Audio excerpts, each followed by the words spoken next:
Testing. Testing. Testicles. Say something. Testicles. All right, testicles. Beautiful. And let me turn this up a little bit. Say something one more time. Rush Limbaugh. All right. Hopefully this is. Let's see. All right. One more time. I'll adjust it from here. That should be fine. I'm just gonna minimize this. Just going to. I know some kind of background. Let's do. What do we want to do? This one. Yeah, I'm not. I may just record instead of stream, and then that way, if I want to edit anything, I can do it later. Sounds good. That's what I'm gonna do. Whoa.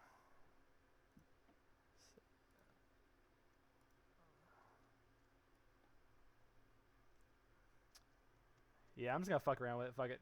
I'll make more changes later as we go. This is just a really a test drive, man. Yeah. So starting to do this. Okay. So podcast.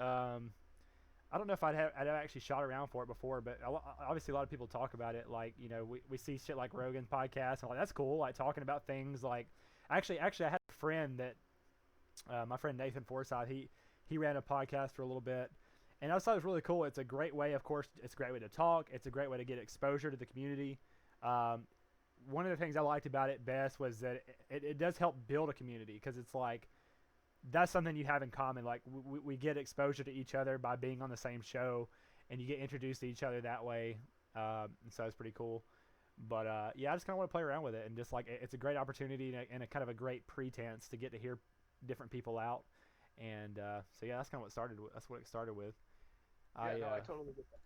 Like, I've always like played around with the idea of like starting a podcast. I feel like, anybody who's like somewhat intellectual and likes to fucking express themselves a lot has probably played around with the idea at least a little bit, but never actually pulled the trigger. So it's pretty cool to see you following through on that. Hell yeah, man. I appreciate that. Like, yeah, for sure. Especially, I mean, like you're saying, a lot of people don't really even have meaningful conversations, but a lot of people who do get into meaningful, kind of conversations and dialogues and whatever projects, they definitely, I'm sure the idea occurs like, let's try to record this. Like, let's see where that goes.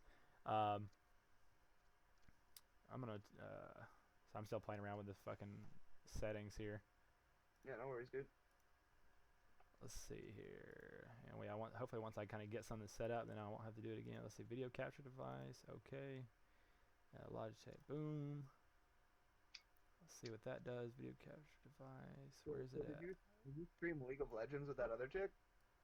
Yeah, yeah. My friend Savannah. Yeah, we did that. That was so yeah. I've set up a stream for League before. Uh, and I've streamed League a little bit to Facebook. She was on Twitch. That was fun. I'm gonna do more of that too. I like the idea of just kind of being more public and being out. Like I may live stream these in the future, because that gets a lot of exposure on Facebook. Like Facebook's algorithms really prioritize that shit. Hell yeah. So we may play around with that. Let's see here. Maybe it's not working because I'm in a call or something. That could be quite it. Do you want to like end the call and try to see if you can fix that? No, it's fine. The funny thing is, like, it's kind of distracting, because whenever I have myself on screen, I just look at myself, which is fine, I guess. I mean, it's whatever. But yeah, it's I've just never had that problem. I cover my mirrors and shit. I'm not trying to look at myself. I need to. I don't know. It's weird. It's like it's fun. It's fun. It's like being in the mirror, so I get to kind of like play around with my expressions and my faces. But yeah, I don't know. It's just something I'll play around with and maybe try it in different times. But yeah, man. Like I think that's just where it came from. Is just having a lot of cool dialogues with a lot of cool people, and just wanting to get that out. Like just wanting to get more people involved. Because I think a lot of people, like, they don't have someone to really do that with, or maybe they've just never even seen it before. Even though the internet's out there, a lot of times people just haven't seen it, and so I think that's another big part of it too. Is like the fact that well, I guess technically you're from another place, but for me, the idea of being local is really important. Like whenever people see that, like, you're small time, like you're somebody I know, you're somebody I'm friends with on Facebook. So that it may not be as entertaining or big and popular as like Joe Rogan, but it's like you connect with it because it's somebody you know, and that's what really, that's the benefit of doing something like this, I think. Hey, I'm just gonna go ahead and say, like, you have no idea what's gonna happen from this. You know, like, you might find a job opportunity, you might blow up as big as Joe Rogan. It might be a complete waste of time. Like, Yeah, I but think it's just yeah, cool that you can yeah, check them out. absolutely. Yeah, it's just something to do. It's fun either way. It's a good experience. You know, it really it's not like there's some investments where there's like a a potentially a big cost, but for this, it's just like yeah, worst thing that can happen is just like oh okay, move on to something else. But yeah, no, Right. I'm it's sure you'll have plenty of interesting conversations, and like, it's always good to like do something that helps spark.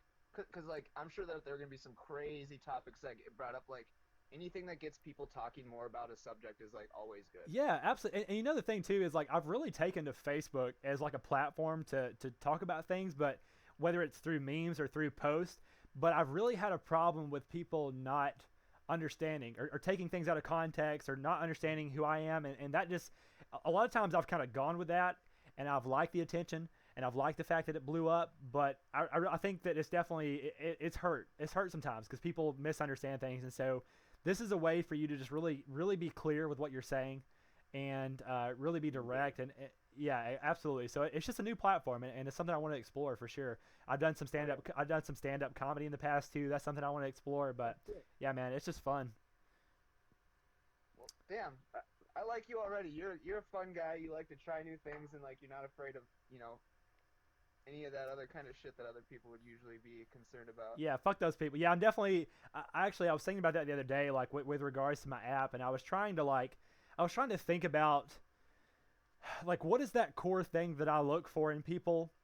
Um, in the past I've described it as being aware or being intelligent or being woke or whatever the fuck. But really, one of the biggest things, like especially one of the biggest, uh, how do I want to say, like one of the biggest leaps, one of the biggest like lines that you cross is not giving a fuck what people say about you and think about you. Like, of course, that's a whole spectrum, but the more you can do that, the more free you are to be yourself. And I think that is something that holds a lot of people back for sure. Yeah. Well, I mean, there's a little bit of a jumping off point. Like, let's go with the whole woke people thing. Like, what's your take on that? How do you feel about woke people? What does being woke even mean to you? Because I've heard that shit go both ways. Like, it used to be like completely reserved to like the realm of like conspiracy theories. Like, Right. back when I was in high school and shit, and I was like trolling around in like the Alex Jones and stuff like that, everybody'd be like, "Oh yeah, I'm so woke." Like, I know about all like the fucking reptiles and Nazi moon base and shit like that, but now being woke seems to be more referred to like the whole cultural identity, politics sort of sphere of shit. Yeah, unfortunately, anything that yeah, like so it started out as this kind of like you could actually use that as a word to to kind of indicate where someone was at intellectually or whatnot. But then yeah, almost everything unfortunately falls into identity politics after a while. Like as soon as it becomes known on a large scale, it starts becoming used as like almost like a weapon or as like a tool for people to break things down, which can be helpful. But of course, we've all seen the downside of identity politics, and we've seen the shortcomings. I think one of the biggest things I run into is that like I use quote unquote stereotypes or like boxes to help me, and that's what language is. We use it to help understand people. Like these are the woke kids, these are the hippies, these are the nerds, and it's like I'm using. And one of the things that I always have a problem with is like I'm using that to understand people, but I'm not limiting them to that box. If that makes sense. Like I'm saying that like you're in this box in the sense of that's how I understand you. I call you a nerd, but I'm not restricting you to that. Like you could be something else as well, and like that happens so many times. I'll kind of come at somebody like that. I'm like, you're this, and they're like, they feel confined, they feel trapped, and I'm like, not necessarily. So going back to the idea of like the whole woke identity, I think it can be used to like describe people, but I think it can become a problem, like you're saying, when it becomes identity politics. Whenever you start kind of saying, well, this person's just a woke person, and I'm not going to give them any like that's it. I'm just going to box them away as such. So. I'm more like concerned about the people who are like self-confessed as being woke. Like, anybody who like approaches me and like reports that they like know the truth, I'm always highly Skeptical, yeah, suspicious you should be. of those types of What's people. that? Have you ever listened to Terrence McKenna much? No. You should definitely check him out. He's a big inspiration on me. He was a big like psychedelic person in like the 70s, 80s, 90s, and he would talk about basically just having that attitude of always being skeptical, of never feeling like you had the truth, like just always being open to new ideas. And I'm pretty sure he said, quote unquote, like something along those lines, like be skeptical of anyone who says they have the answers, because a lot of times they're using that to manipulate and whatnot. Well, and that's like the most terrifying part about it, though, is that they're like approaching you in their head already totally convinced that they know the truth and they're absolutely right, and there's no other possibility to like Yeah. what could be going on in the world. Oh, absolutely. And so therefore it becomes a problem. Like no matter what idea you have, like as soon as you become kind of cut off like that to new ideas, it's just dangerous and it just stunts your growth. So yeah, definitely. And that's the interesting thing too. You find, like, I think one thing that happened for me is I grew up in like a Christian community. Like my parents were really Christian, a really conservative community. So I got into science and like atheism as kind of like an escape from that. But as I kind of progressed farther into other things, like I realized that even like that kind of science and stuff can be a trap for people. Like religion can be a trap, and you can get outside of religion and then fall into the same trap with science, which is what you're describing. It's basically being closed off to new ideas. Because I know people who are like, yeah, it's the exact same problem with religious people, but just science instead. And it's been interesting to run into people like that. But So, go ahead. yeah, I was gonna say. So I kind of took a note. I like to kind of come into it with just a very like very vague outline, like literally just when I was asking like what are some topics you kind of interested in, and I like to kind of use that as a backbone for transitions and stuff like that. So one of the first things you mentioned on here was just politics. So I'm curious, like Yeah. what, like just politics, like what, like you take the floor from there. Like what, whenever you think of politics, like where do you go from that? Like what, you know? It, my political leanings have been like absolutely crazy. They've switched quite a bit like over my life. Like and it's like my openness to new ideas and like different forms of thought that like allow me to be able to do stuff like that. I've Right. ultimately ended up as like somebody who leans more towards like anarcho capitalism. I don't know if you've like run into that idea at all, but I grew up in a very democratic home. It was a single mother household. We lived in poverty, and as far as I know, my mom probably voted Democrat every year of her life, and still to this day votes Democrat. Right. Um, but again, just like hearing what different people had to say, like Stefan Molyneux was like a heavy influence on me. Like once I found out about him, like that kind of like really changed my whole thinking process on things. Like I stopped seeing things as like being all about like wow there's so much police brutality against like African Americans, like understanding like there's a lot more to things than just like my initial emotional response, and just like I have to think more logically Absolutely. about events instead of just like this happened, how does that make you feel, and like that's Yeah, the truth. absolutely. Yeah, absolutely. Yeah, that's a good point. Like, so you mentioned a couple things I want to hit on. Like, so anarcho capitalism. We were talking about that earlier. That's a whole other thread. Like talking about like economical models and general models, and also, but yeah, you make a good point about just as you grow. You just learn to be more logical in general. Like, logic over emotions are important, but you should. I feel like emotions should always be kind of like logic should kind of have the control of emotion, so to speak. Um, and that's funny. That kind of parallels a point I was making about capitalism earlier today, which is that like I think we should have like a free market, but we should have like a regulatory institution, which is essentially what the government should be. Uh, Mm-hmm. and of course, there's a balance to be found there. You can't have too much regulation, but you can't have too much just freedom, or else you will destroy the planet and just this kind of thing. But so it's really interesting I to find that disagree, kind of but balance. you know, Huh? I totally disagree with you. I think the government's completely inefficient, and it's just open to corrupt. It's always open to corruption. That's my fear with that. Interesting. But that's just. I agree with you, but I don't think that that's necessarily a reason to say no government. I don't know if that's kind of what you're thinking. Of course, you're always going to have like imperfections and whatnot, but I don't think it can be done away with completely. There's corruption within capitalism, right? And the government helps to combat the corporate corruption. So if we And had like, if I we had think a corporatocracy, if we just had a corporate run free market government, then it'd be like even worse. I would think. I don't know. um for me, the one thing that's like holding me on to the fact that like I identify as an anarcho-capitalist, like I've actually gone a lot more moderate now that I've been listening to more moderate speakers and like Stefan Molyneux and like the more extremist sorts of views. Like the thing that got me was like I was asked like, should the government be moral?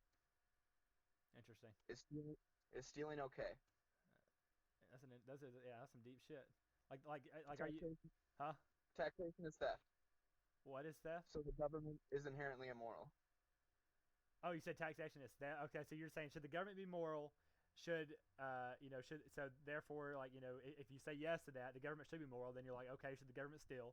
And so you say no, the government shouldn't steal. Well, you're like, well, the government tax? Well, yes, the government has to tax. Well, then you're like, well, there's a contradiction there, right? Yeah. Um, I would break that down. I mean, so the idea that taxation is theft, like, so taxation is theft. I would I would disagree with that. So, so here's another analogy, I guess. Like, let's say that a woman was raped, right? Yeah. And her son grew up to cure cancer. Does that make the rape okay? No. So, like, even if the government stole a bunch of money from us and they used it to cure world hunger, it doesn't make the theft okay. Yeah. Yeah. So I see where you're going with that. I guess my combat to it would be that it's just that it's not about whether or not it's okay or what they do with it. It's more about just arguing the principle of is taxation theft. The idea that you have an institution that essentially collects money from a government that collects money from the citizens and uses it. I don't think that's theft. Like to me, it's like a contract. I don't want to pay taxes. Right. And that's the good point is that even though it's a contract, it's not necessarily something you have the choice over. I mean, Yeah, I so didn't sign that contract. I mean, it's kind of Here, bro. it's kind of tough. Yeah, and that's kind of the tough thing about it is this is kind of something you're inside of. Like technically, it is a contract. It's basically like you're paying taxes, but you're getting roads and you're getting protection and all this stuff. And yes, we want to be like we wish it was a choice, but Roads, have you heard about what's going on in Chicago? oh yeah, no. Have you heard about what happened in Flint, Michigan? We'll get it. We'll Have get you into heard that. about what Like happened in that's just. California? I'm just saying in an idealistic world, this is where taxes are spent. Yeah, if we want to debate about how taxes are actually being spent and how fucked up that is, maybe we'll get into that in a minute. But no, that's a whole other story. You heard about the fucking studies they were doing on giving fucking pigeons cocaine to study their mating habits? Like the fuck? Hell yeah. Sounds like we got some money to throw around. I'm down. I'm down to come up with some experiments. But yeah, My money, that's. I want to come back to that though, because that is a really good point. This idea that like, yes, taxation is kind of a contract, but you really don't have a choice. You're like, what's the alternative? Like, you could go live in the woods, and technically not pay taxes, but like you're still kind of under jurisdiction in a way. And No, I completely agree. Like there's nothing stopping me from like just leaving the city, going out into the woods and starting my own little homestead. Like sure, the government could technically like come and find me and probably throw me into jail for like trespassing on their property But and they stuff like that. won't, But the odds of something like that happening are so low. Like yeah. I feel like if anybody wanted to leave society, they're not going to really give that much a shit, especially if they're just out in the woods Yeah. doing So fuck all. so we had an interesting conversation earlier. I was talking to my friend Kat, and like we were talking about like kind of like almost like utopian societies or like tribal communities and third world. Like basically, we were arguing the idea of like can you have a utopian society today? You know, we were saying like we were talking about like tribes that are isolated or things that are isolated, and we were talking about kind of like free market capitalism and in a regulatory institution, and I was kind of making the point that like yes, those things exist. There's like I'm sure there's an island out there that kind of has its own little thing going on, but it's only able to do that because it's protected by a larger thing, right? Like that was what pressured governments to form, and that's what pressured empires to form in the first place. Because you had little tribes and you had little villages, but they kept getting fucked up by raiders and barbarians and other places. So they had to become a part of a bigger thing to be protected. They had to have a government to be protected. And so now in the modern day, we kind of want to reestablish that. We want to reestablish that little like bubble community, kind of under the pretense that like we don't need government. But I'm like that can only exist with a larger government to protect you. Like that's the point. That's kind of a point that I was making earlier. Yeah, no, I understand what you're saying. It goes back to the whole like who the fuck was always talking about that, like Locke. Was it Locke who was like saying like you trade freedom for the safety, or the other way around, like I'd be giving up my safety for freedom, but with government I'm giving up some freedom for more safety. Yeah, absolutely. Yeah, that's the contract. Yeah. That's definitely the deal.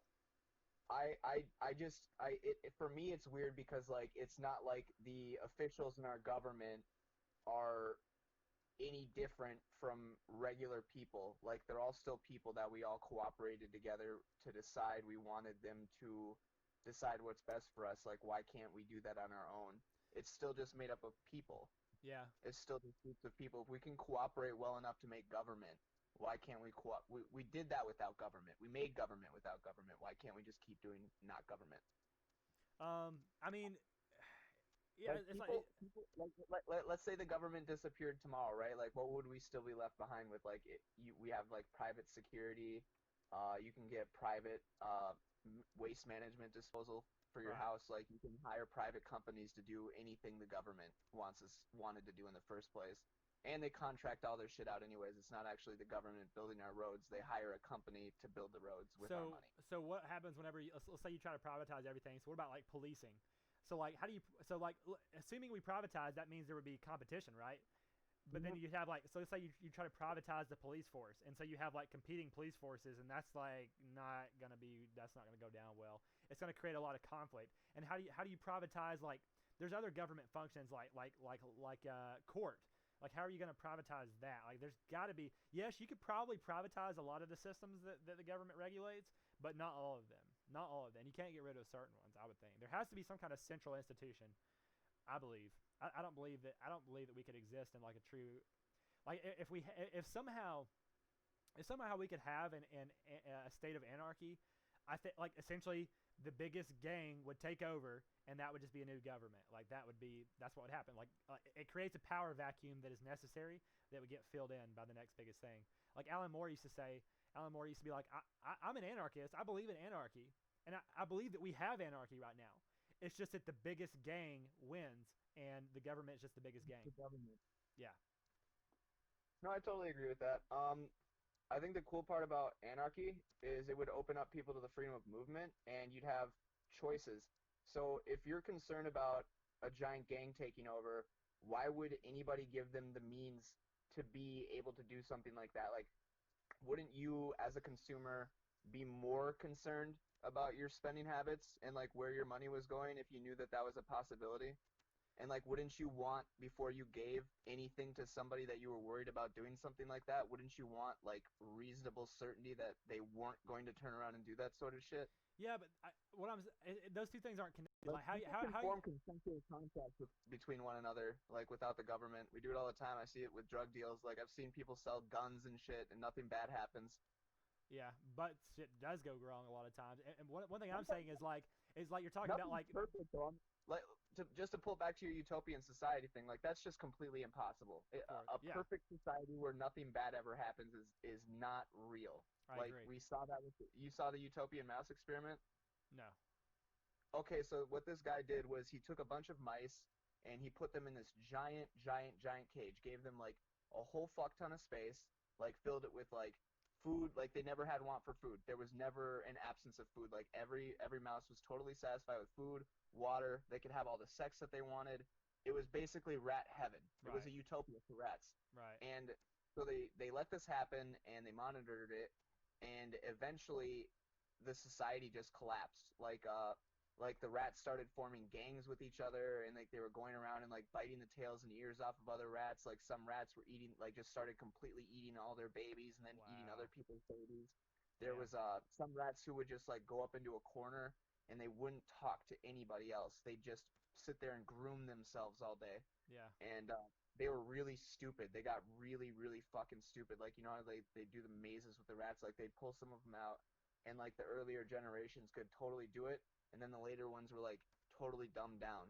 And like Interesting. we see that reflected in our modern society too. Like I don't know if you've heard of like NEETs over in Japan, the people whose like Yeah. parents will fund them to be able to live in an apartment and they don't leave their house.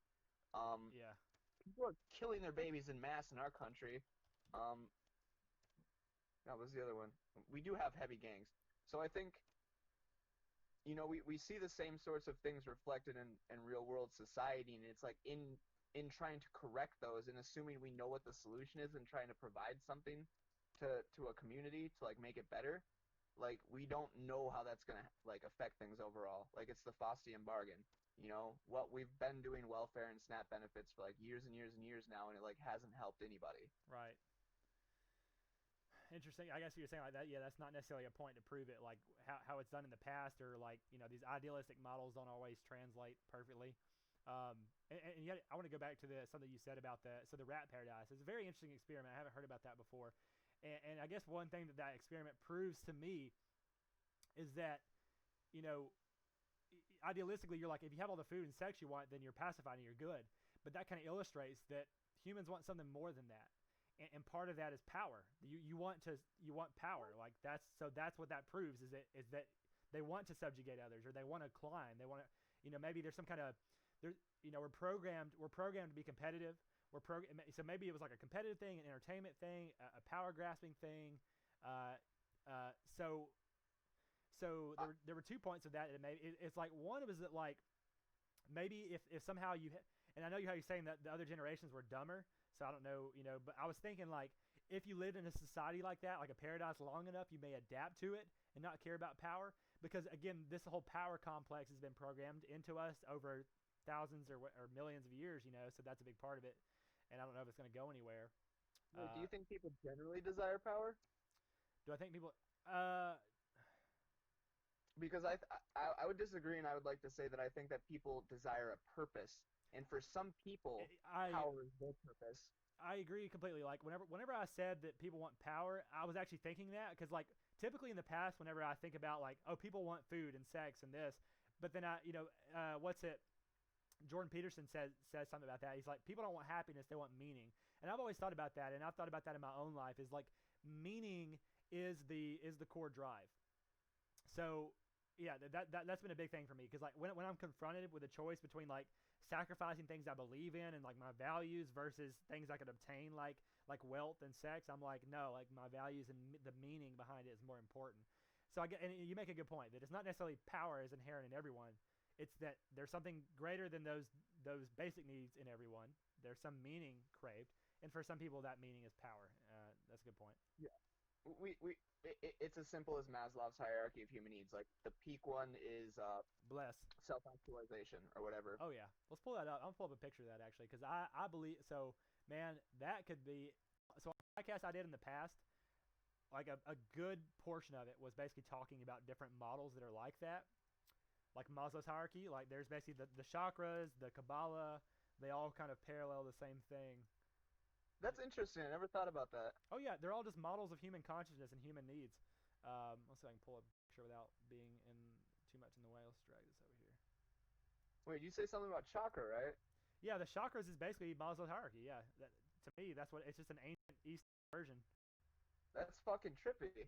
Yeah, man. Yo, I was actually watching Joe Rogan earlier today, and he brought up. I've never done DMT myself, and it's kind of funny that I'm bringing it up now. But like shared experiences during hallucinations, like that probably says something about our, what it means to be human. I don't know. It was just like really interesting that there are so many people who have done the same drug and like had the same trip. Oh and yeah, man. It always has to do with like seeing God and like understanding a deeper truth. Oh yeah, man. Like yeah. I knew somebody, and this is anecdotal, and it was just his personal claim, but he said that he had been diagnosed a sociopath, tripped on DMT, and he loves everybody now. He actually like cares about people. Hell yeah, I believe it, man. It does have. That's the thing is it's scientific. It's objective. Like whenever you have several people having the exact same experience, even though it's a transcendental experience that in no way can be measured, just like the fact that multiple people are having the same experience, and yet that it has like consistent cures like that, it speaks to the objectivity and the scientific, beauty and value of these substances. And like you're saying, going back to like the telepathic experience, it definitely says a lot about it. And I guess maybe I don't know if you explicitly said it, but what I'm assuming is how you latently transitioned to that point was thinking about how like models like this, it shows up all over the world in all times, like the chakras, the Kabbalah here in the modern day. And what that speaks to is that I think it speaks to two things. It's number one, it speaks to the fact that the human psyche is actually like this, that in some ways it's divided into these levels, into these layers. And number two, it also speaks to like the human, desire to understand that and express that we've developed these models to do so. So yeah, absolutely. I've got it pulled up right now. You were talking about, yeah. I see, like at the bottom of the pyramid. I wish you could see it. You could do so at the bottom. I guess you could Google it if you want. Just miles. You've seen it before. Yeah. You got the physiological needs at the bottom. You got the food, water, warmth, rest. You got the safety needs like security, safety, like financial kind of stuff. You've got belongingness and love needs like relationships and friends. You've got next level is esteem. You want like a feeling of accomplishment, and like earning something, and then the self-actualization, which is like expression and understanding and these more intangible concepts. And I use this all the time. Like this Maslow's hierarchy and like the chakras and the Kabbalah, I've kind of synthesized them into my own model, and I'm constantly like tweaking it and play around with it. Honestly, I think going forward, that might be one of the big things that I'm known for in my life is like synthesizing a new model of that. But I use that so much, and I want to incorporate it into my app and stuff. So it's just really cool. I love it. I love Yeah, that I shit. just think it's like really interesting to think about what happens when you don't have to put in any effort to like work your way up through those layers. You know what I mean? Because Right. like if you're a bird, you wake up every morning and nobody's going to give you food, nobody's going to provide you shelter for the night, like nobody's going to take care of you. Or if you're a snake or whatever, an animal, if you're on the wild, like you have to deal with your own shit to get up through there. But like we as conscious people can go beyond just our basal needs, because if you're an animal, all you're thinking about is getting laid, having some food, and like being safe. That's it. That's Yeah. your three primary needs, and that's like the bottom layer. But Right. we can move up through there, and it requires effort. When it's just handed to people, they lose their entire purpose. Yeah.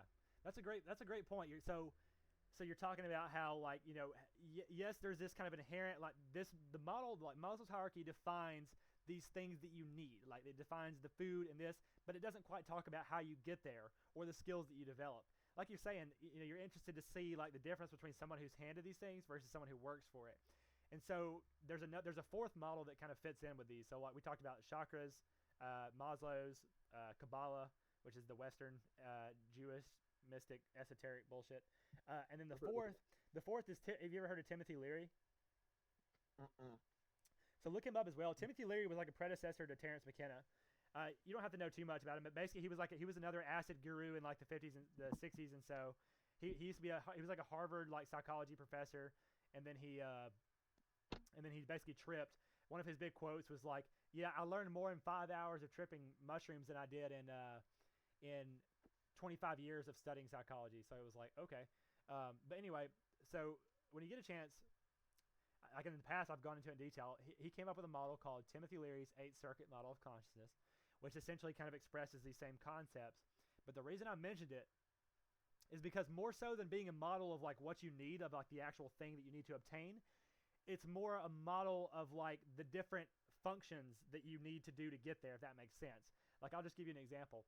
So the first circuit is basically just our straight desire to like to have food and to survive and to be like cuddled and loved. It's like just our straight like babies have the first circuit. Like they're just like I just want to just eat, and then basically the second circuit is like is whenever you have to compete. The second circuit is like aggression versus submission, or learning to fight or flight, basically like black or white, fight or flight, tribalism. That's what the second circuit is. So as you can already see, it's more You're about saying that this is human development, just natural human development as they're yes, growing. yes, and that's the great thing about so. Man, this shit's so interesting, and again, I'm gonna try not to talk about it too much because this kind of shit could go. I'm so immersed in this shit. So yes, it does have that pattern to it. It does have the pattern in the way that as you grow, you rise up the circuits. But as you get older, you could kind of like you could be at different places. Like there's some situations where you need to be in the second circuit, and there's some situations where you're in the first circuit, and you can kind of go up and down. But yes, Mhm. like in our individual lives, we tend to kind of rise through the circuits, and also collectively throughout human evolution, we have rised up the circuits. So I'll give you a little bit more of a context, and we can talk about it as much as we want. But I know that No, I I'm gonna like have to that limit you're turning it to society instead of just about the individual.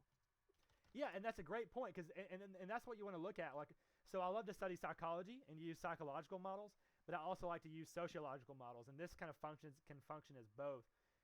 So I'm gonna pull up this awesome picture here. Oh, that's really small actually. I may find a bigger one. Um, oh boy, I could talk about this for years. There we go. That one's pretty big. I'll save this one. I'll actually send you a link to it if you want. That way you can pull it up and see what I'm talking about. Yeah, I wish I had. It's fucking on my phone. I'm actually resetting my laptop right now. It did a thing. All right, I'll find a better like setup next time, so where you can kind of like see if we live stream, you can see the live feed and stuff like that. Word. But for now, I'll send you this. The fuck. Here we go. So this is just gonna blow your fucking mind, probably. Hopefully that pulls up. All right. Which way did I go with this? Okay, so see if I can kind of zoom in here. Well, I'm in an even smaller box now. I'm boxing you in. Yeah. Damn, this is kind of confusing to be honest. A little Illuminati at the top. I've seen the Kabbalah thing before though. Yeah, so like you see the Kabbalah and you see the chakras, and then basically in the back you see there's the 8 circuits. Like the bio, if you look in the bottom left, it says biosurvival, emotional, territorial. That's the first and second, and then it goes to like the third, left brain analytical, right brain experience, the fourth sociosexual, and so on. So basically, what this is like a parallel map of all of the models onto one another. And I just kind of wanted to bring it up. I mostly just wanted to bring it up to talk about the 8th circuit. Let me give you a little bit of a layout of the 8th circuit, just really quick. And then we can go wherever from that. So basically, we said the first circuit is basically just like your food, love, just that basic like what your drives, like what you go towards. The second circuit is like whenever you run into conflicts or obstacles or you have to compete. It's aggression or fight or flight instincts, that kind of thing. So then the third circuit. So as you notice, if we talk about the larger scale of evolution too. So again, there's so many parallels. So the second circuit starts to develop whenever you're like maybe 2 or 3 or something. Whenever you have to start pitching, whenever you pitch a fit, whenever you don't get what you want. And if you look back into the animal kingdom, almost all animals have the first and second circuit, like you were talking about earlier, with regards to Maslow's hierarchy. Animals only have to worry about like the first, that's it. It's just like basically here's the things that I want, and sometimes I have to fight to get it, and that's about it. So the third circuit is about kind of logic. It's about mapping things out. It's about language. It's about understanding, like thinking about things, right? Rationality. And of course, some animals have some components of that. Like they start to have the brain structure to comprehend some basic, like, oh, okay, well, this is good and this is bad, and then this is here, and stuff like that. But you really start to see the development of that in like monkeys and like primates, and whatnot. And then the fourth circuit, it's more about social. It's more about community. It's more about tribal pack mentality. And then it just goes up from there. I don't want to go too much into this again because there's so much to talk about.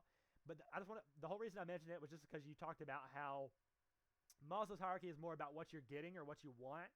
And Timothy Leary's model is more about kind of like the mechanisms, the circuits that you use to get there, the actual different modes of thinking, right? Yeah, I'll definitely have to take the time to like look into that a little bit more. Oh, man. I wasn't aware of that. Oh, man, it's so like, I mean, I in particular am really big into psychology. Like I've got friends who are really big into politics and history, and they know shit tons more about that than I do. But I am very interested in like psychology and sociology, and of course like basically a lot of spiritual concepts parallel those. So I'm balls deep in this shit. So I'm always down to talk about it. But yeah, man, it's just that's all I wanted to do is mention it kind of that way. It's very interesting to think about how to break it down that way. It really helps understand things. Yeah, no, I've never super been into psychology. Like I played around with it a little bit in high school, and I was like, okay, yeah, that's how the brain works, kind of thing. I don't know if I want to understand people because there's some dark shit that people do. Oh yeah, man. And the stuff that I find out about in psychology, like the kinds of things that our brain is capable of accomplishing, or just in general, like I don't want to know anymore, kind of thing. Like yeah, I feel that. Like the bystander effect. Have you heard of the bystander effect? Oh, the bystander effect. Yeah, basically like well, there's 2 components of it. I mean, you don't want to get involved almost because you assume that someone else is going to do it or something like that. Like everyone assumes that someone else is going to do something about it, or that they're not responsible for it because they're surrounded by other people. Is that it? Yeah. Yeah. So it's kind of like that. You're like someone else can fuck with that, and that's kind of how it is though. That's how evolution works. Like whenever you have a society, you have specialization. Some people are better at this. Some people are better at that. And I feel called to psychology, and I feel like other people are more suited for other things.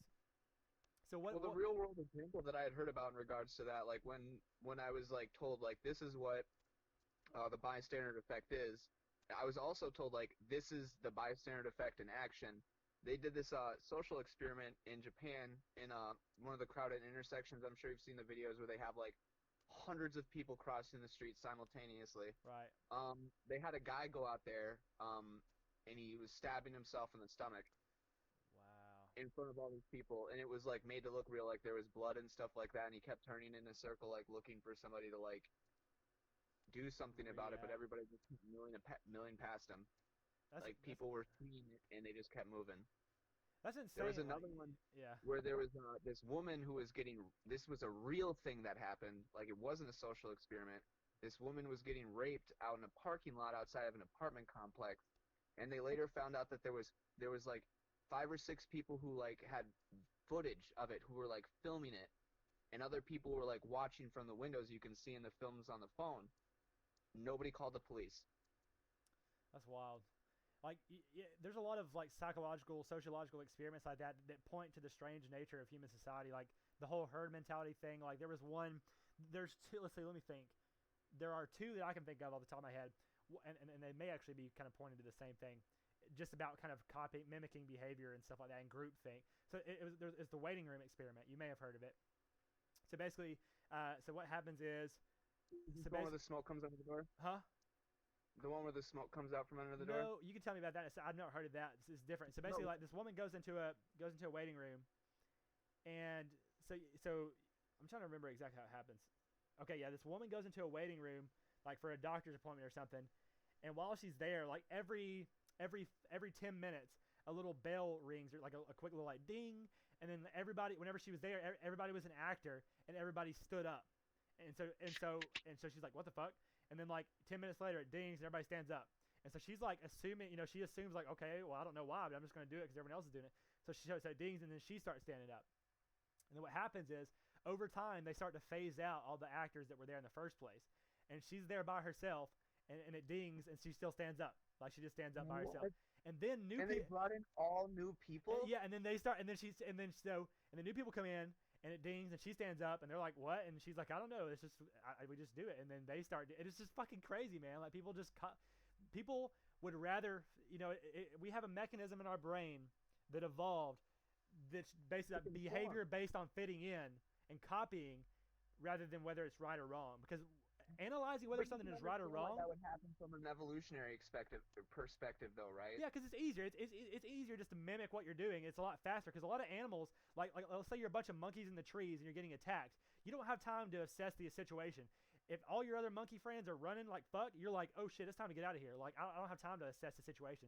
So there has to be a part in our brain that can do that. That can just follow before it has time to really analyze. So it makes sense. But like, come on, like we're fucking humans in the 21st century. Like we gotta be more logical, right? Have you heard about the fact that you don't actually have free will? I actually have an interesting perspective on that, but like I'll let you continue with what you like. So what do you mean? Like I've come across it just in my own musing and my own thinking, but I've never really heard it. I've never really read too much into external sources. From science has proven that like people don't actually have free will. And it's been a while since I read about it, but they did this experiment where they were just like push the button, right? Push the button. That's it. Just push the button. But it wasn't simply about pushing the button. It's like, okay, so when I tell you to push the button, what's happening in your brain? Like what's happening physiologically with you? Like your muscles are already responding before your brain says push the button. Maybe it's almost like you hearing someone tell you to push the button, like to some part of your brain, is the same as your brain telling yourself to push the button for some reason. It's just like, this is a communication to me to do it. That's interesting. I think more of it is about like how there's like 3 layers to our brain, right? Like we have the reptilian part of our brain that like gets us stuck in like addictions and stuff like Right. that, and manages all like natural things, right? Right. The mammalian part. I think all of that is happening back there, and then our frontal cortex is just trying to make sense of our crazy bullshit. Yeah. That's. I mean, and you're exactly right. Like the stuff that's closer to our brainstem, the stuff that's like hardwired from millions of years of evolution, and then we have this neocortex that's like starting to understand and learn it all. And so you kind of have conflicting forces in the brain. You have like the neocortex that thinks one way, and we see that all the time. Like we know that logically this is the best decision, but like emotionally or intuitively we think this way. So it's like a bunch of conflict. So I want to come back to like my perspective on the idea of like free will is we don't actually have free will. I actually believe that. Like and even referring back to Maslow's hierarchy, that proves that like humans have like even though consciousness is very wild and free will seems to be like this this thing we have the illusion that we have control, but the decisions you make are based on things that you want, and humans all want the same things. So it's like, therefore, I think that human behavior and free will can be reduced to mathematics and to objectivity, and therefore it's predetermined and destined. It's hard coded into the universe, just like everything else. So therefore, free will is an illusion. You're telling me that you can trick a lady to stand up every 10 minutes from a bell. It kind of lets me know that everything's just social cues and like memes. Yeah, absolutely. Memes are certainly fucking powerful.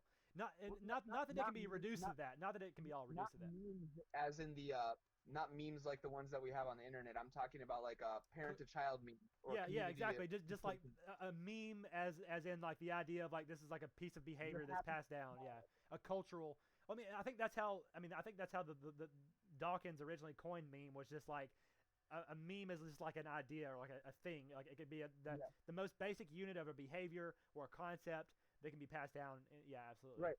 And when you look at different cultures and stuff like that, like in Japan you're not supposed to look other people in the eye. It's considered impolite. But here, like, that's a very important thing to like have that direct eye contact. Right. It means like you're attentive and you're listening. And why would we have these two different ways of doing things if it didn't have to do with memes? Yeah, it's just it's absolutely. So that's the thing, is like that's the new frontier of evolution. We're not really evolving physically so much. It's more about ideological, cultural evolution and memes. And so technology evolves, memes evolve, language evolves. These are the frontiers of evolution now. Absolutely. And memes are the genetics, like me, and that's what Dawkins was talking about. Is that memes are the genes. Memes are genes. That's what's evolving. So what do you think is going to happen as we're like importing like millions of people into a completely different sort of culture? That's a good question. That's a hot topic as well, a controversial topic, depending on which direction you go. But so what do I think about that? And what in terms of cultural evolution, so immigration, how it affects cultural evolution? I think that, I mean, it can do a lot of things. Like of course, one culture or the other can be dissolved. It's kind of like it can be a Darwinistic kind of simulation where you have survival of the fittest. Which one's better? You can have like a type of merge. That's what happens whenever cultures interact. You can have, typically you have a blend, I think, is what happens. Nowadays, I don't, maybe back in the past, whenever you have more like brutal militaristic interactions between cultures, yes, you may have one that completely dominates and subverts another, and like you force them to get rid of their language, and force them to get rid of their religion, and force them to get rid of their culture, and therefore in the past you may have had like a cultural dominance. But I think now it's definitely more of a blending, or a coexistence. So if you have a lot of mass immigration, what you're going to have is like we see in America, for example, you have pockets of these cultures. You have some you'll have some intermixing, interbreeding, and so it's like that whole South Park idea where the people come back from the future, and it's like a blend of all skin tones and a blend of all languages and a blend of all cultures. Like, who knows? Maybe that's what'll happen. I don't know. Kitty. Yeah. Kitty. Yeah, she's a good one. Yeah, I don't know. I can see that going one of two ways. Like, I definitely think if like the most non-violent solution is obviously to have people integrate, right? But Right. we aren't seeing very much assimilation in these incoming groups. Yeah. Like, I don't know if you just to take it to my wheelhouse with like more politics. There was this Taco Bell in, I think it was either Florida or California, but this black lady pulls up at this Taco Bell and she's trying to like make an order, and the person at the register is saying like no habla inglés, like no habla inglés, like nobody in the store speaks English. And like Wow. the black lady's like super upset, like you don't have anybody here who speaks English, like you guys didn't take over the country, like I know you guys, like somebody can talk to me, somebody can take my order. Yeah, that's really interesting. I don't know. I don't know. It's tough. Like, I don't think you can. Of course, I don't think you can say that. Like, you can't force people to speak a language. I mean, if you're in I mean, I guess countries do have like an established like dominant language, like an established official language. And I mean, to me, like my reaction is like, if this Taco Bell doesn't have anybody that speaks English, then they lose business and they shut down. Right? But if they have, of course, they must have a huge like Hispanic community there that thrives. Yeah, no, like and that's their customers. The Taco Bell that was in question was like in a majority controlled zone that was like only Spanish speakers. It was like immigrants. It was just all Yeah. immigrants living in the same area, and they bubbled themselves off from everybody else. Like only these kinds of people. It's like the white gated community kind of thing, Right. except like, Yeah. It's just kind of like a segregation kind of thing. Yeah. I, but they I, segregate themselves. exactly. Yeah. Exactly. I They agree. choose to do Um, yeah. I don't know. I don't know quite how. I mean, I'm definitely thinking in terms of solutions. Like, what's the solution to that situation? And of course, the solution is not easy. I don't know that we need one. I'd let it run out, dude. Like play it, whatever. Well, that's kind of how I feel too. Yeah, just kind of like see how it goes naturally. Like I'm just trying to kind of put myself in that situation. Like again, if I live in a place that's like that gets like taken over, then maybe I'll consider moving. If I live somewhere like that and I wanted to fight it and I wanted to be like, no, fuck no. There's different courses of action that you could take for that. If you wanted to try to circumvent the situation altogether and combat it on a larger scale, there's certain courses of action you can take. So there's just different avenues and ways to go from there. I typically like to address the larger point and think about it on a larger scale. So like we could think about, what do you do about this? Like what do you do about these these like self-segregated foreign communities in another country? Outreach, Huh? outreach. How They so? need to be assimilated. I agree. I mean, like, they need to pay taxes. Like they need to be like officially assimilated. That's number one. Like if you're going to be here and you're benefiting from the protection and you're benefiting from the roads and the services of this government, like you should be paying taxes. That's number one. Like so if you're paying taxes, I mean that's cool. Like if you want to have your own little community, like that's pretty chill. Like I'm okay with that. It's the same thing that led to like the manifestation of memes in the first place, like this idea of like the self versus the other, right? But like when you put skin color in there, you create tribalism, and that's not always necessarily a good thing. Yeah, And I agree. you want people to be able to cooperate with one another, and when you allow for a space that like is hyper tribalistic like that, like Yeah, segregated communities, yeah, self-segregated communities, like it's not good for society at large. Like you were creating more of that self versus other mentality, because like people outside of that community are going to be upset at the community, and the community inside of there will be upset at everybody else too. right. You don't Like want to it's you want not you, one of us. you don't want I things to want get too segregated, but you can't force them to assimilate either. You can't force them to come together, so it's kind of tough. outreach is the only thing. Just trying to communicate with them, trying to get them involved in a more regular way. Yeah. Usually it's through the education system. I feel like they try to like get that done. Yeah, I believe assimilation is like the goal, like, but and then there of course are different means to that, because I think a lot of it's like a generational thing. Like new generations will be more accepting to other cultures, and as they grow up next to them, so they'll play each other's sports, they'll go to each other's events. You may even have people that start interbreeding, or is that the right word? Yeah, inbreeding is not the right word. Interbreeding I think is the right word. Like you'll have different couples, and I think over time it starts to kind of work that way. And of course you still want some efforts of cultural preservation. You still want to understand the roots and the history, and have a sense of like identity and stuff.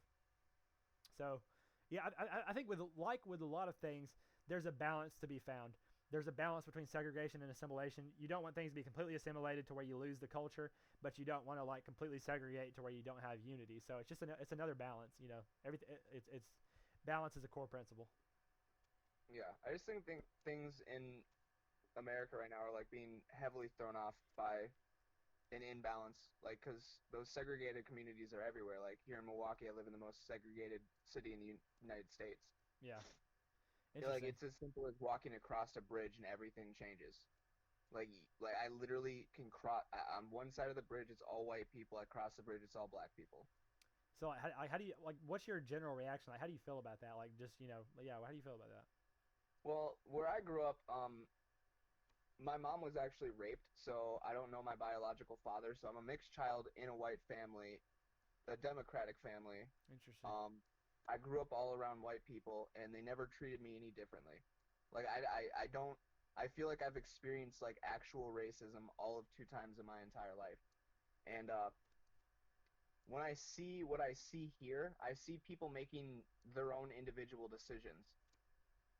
Like I don't try to box things into colored terms. I don't believe that your skin color defines who you are or like your decisions, but I do think that different individuals make different decisions. So like when I see that there's like a whole bunch of people over here, it's like, well, what's preventing them from coming over here? Right. Is there something actually stopping them from coming over here? And the answer is no. So they must be deciding that that's what they want. Like it's more self-segregation. Yeah. People want to be around people who look like them. I agree. Like, so you make a good point. Like, and I agree with you in the sense of like not judging people by colors. Like, and this goes into a whole thread about what I feel about SJWs. Like, whenever I'm looking at it, like you said, I'm looking at the individual and I'm looking at their actions and their behavior. And even if I'm looking at their culture, I'm looking at their culture and the things that they do. I'm not looking at things that are inherent to their genetics or their race, really.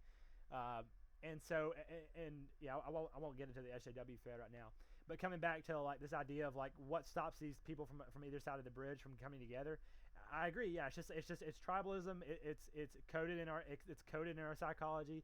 We want to be around people who look like us, who think like us, who talk like us, and that's natural. But what happens, I think what happens is over time, like over generations, if you have two societies that live next to each other, inevitably there's going to be some, inevitably there is going to be some intermingling. There's going to be cross breeding, there's going to be cross commerce, and they're going to start to integrate more and more. And so I think that's just part of it. It goes from total segregation to like we're right next to each other to like we're starting to kind of interact to like more blended and I just kind of so again it's a balance. Like I embrace that. That's the way of the future. The diversity and assimilation and kind of unity is the way of the future. But I also keep that in balance with like my history. Like I'm like proud of my cultural heritage. I connect with my cultural heritage, and I want to appreciate what's unique about it, right, and preserve that to some extent. But I don't want to preserve it so. Again, it's a balance. I don't want to be so conservative that I break away from the unity, and I don't want to be like so gung ho on unity that I forget about my history and my culture. So it's just another balance.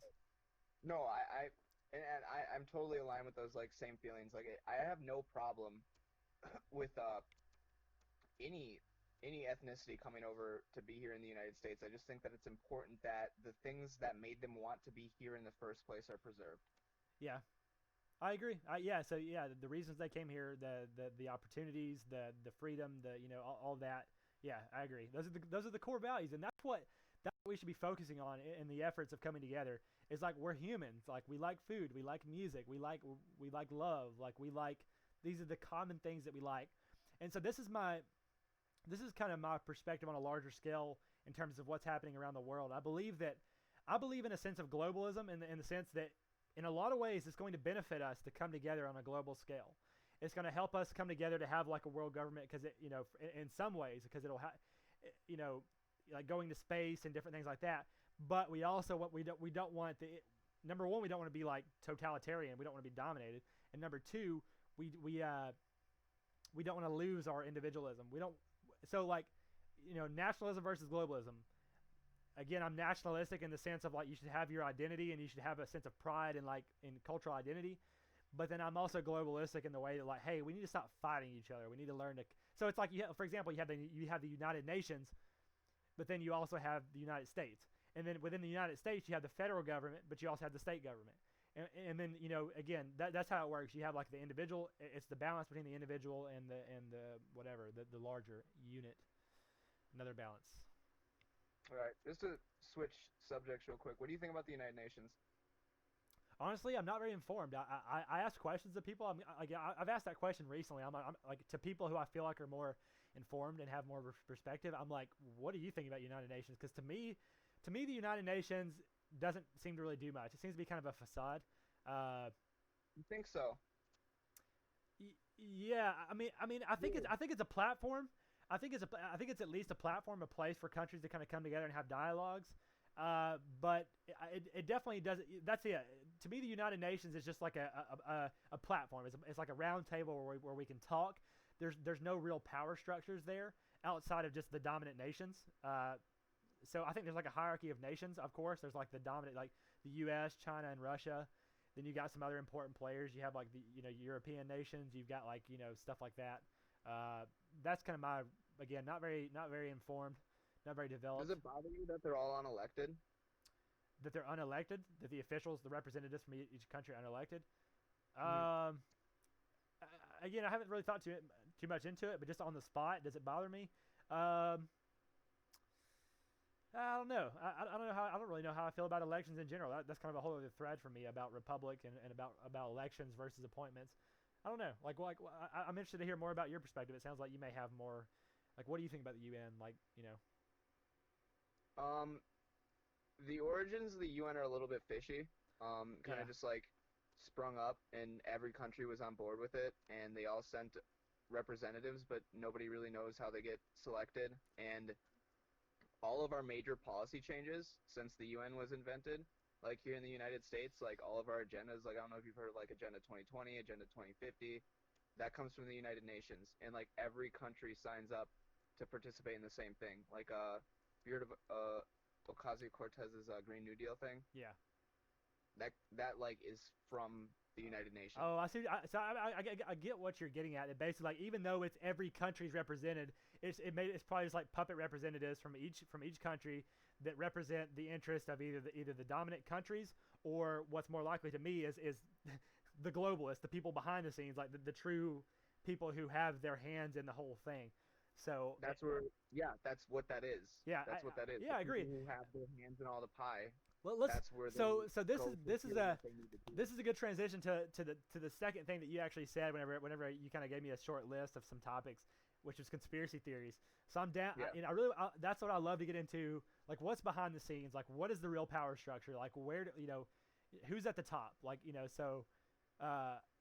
Since I'll kind of set the stage of it, because I know whenever you get to this realm, it can be very controversial, and it can be very kind of like thin ice and stuff. I'll go ahead and say, like, my short perspective on kind of where it all leads to. Number one, I'm very I'm very big on Alex Jones. I think he has a very big understanding of like the big picture and who's behind it. I think that I don't like Alex Jones. I think he's fucking crazy. we'll get into that, because that's a good thing to talk about. But so I think on a global scale, of course there's a lot of chaos. Of course, it's not that simple. It would be nice to believe that there is some Illuminati who really has their hands on everything. Even if there is some kind of organized unit at the top, it's still pretty chaotic. There's still a lot of chaos to manage. I do think that some of the biggest institutions of power to me are like the World Banks. Pretty much the World Banks. Of course, a lot of these powerful families and stuff. But I mean, honestly, dude, to be fair, like Jews, like historically, objectively, scientifically, like just no animosity or anything. Like, I mean, historically, the Jewish culture has basically, they've kind of been like they've kind of run the whole show. Like they've had their hands in all these different countries, never having like really a state of their own. They have gravitated towards roles of power, of finance. I talked about the World Bank, like significant, whether it be the media, governments, media, finances, corporate, everything. Yeah. It's just, and you can go again. You can go a lot of different directions from that. But I think it's very healthy to like sit there at step number one and say that this is the thing. Like here, and that's fine. Like, you just look at it evolutionarily. Like, here's a culture that got ahead of the game.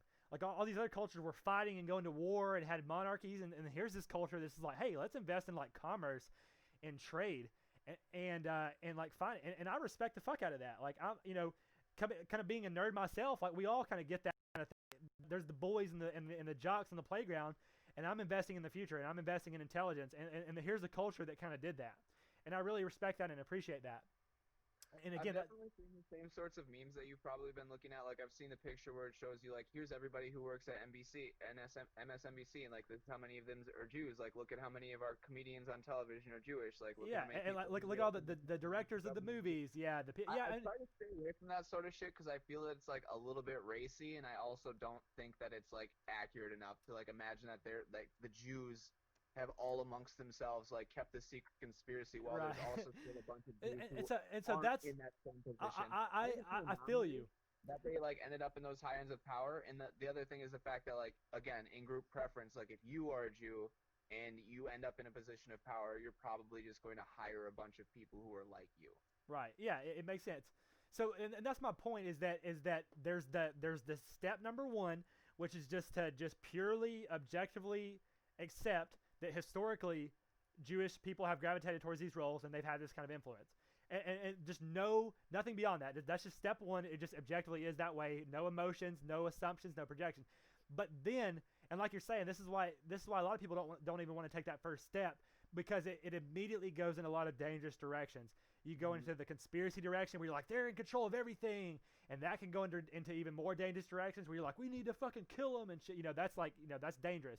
And then also just the race, it's similar with the racism kind of thing, where it's just like, fuck that race altogether, like fuck everyone that's fucked up, So again, I think, but I think it's important to do that.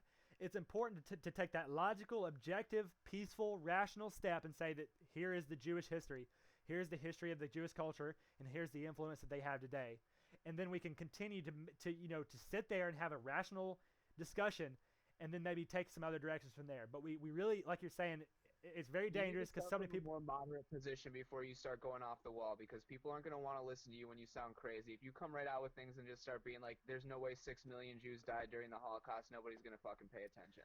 Yeah, well, see, and I'm sure you saw it. Like that shit happened to me recently, right? So you may know. I'm sure you know about that. Like I posted this like fucking quote unquote Holocaust denial. I can't remember what the meme was. Like basically, it was something like they were stating some numbers, and they're basically saying that like.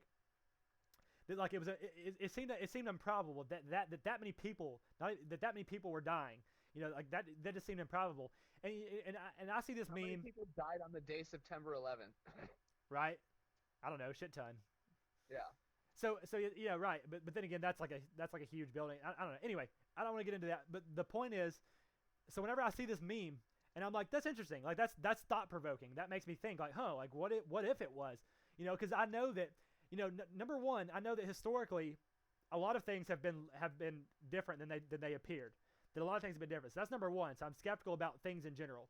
Number two, when it comes to the Holocaust, I know that that's a very controversial topic, a very important topic, and there's a lot of different angles. So that's number two. I'm just skeptical about things in general, and that's an important topic. Number three, looking at the numbers, it's like, that does kind of make sense. Like I'm not fact checking the numbers. Like based on their numbers, it's like that is a lot of people. That's like a lot of fucking people per day. That's interesting. It makes me think.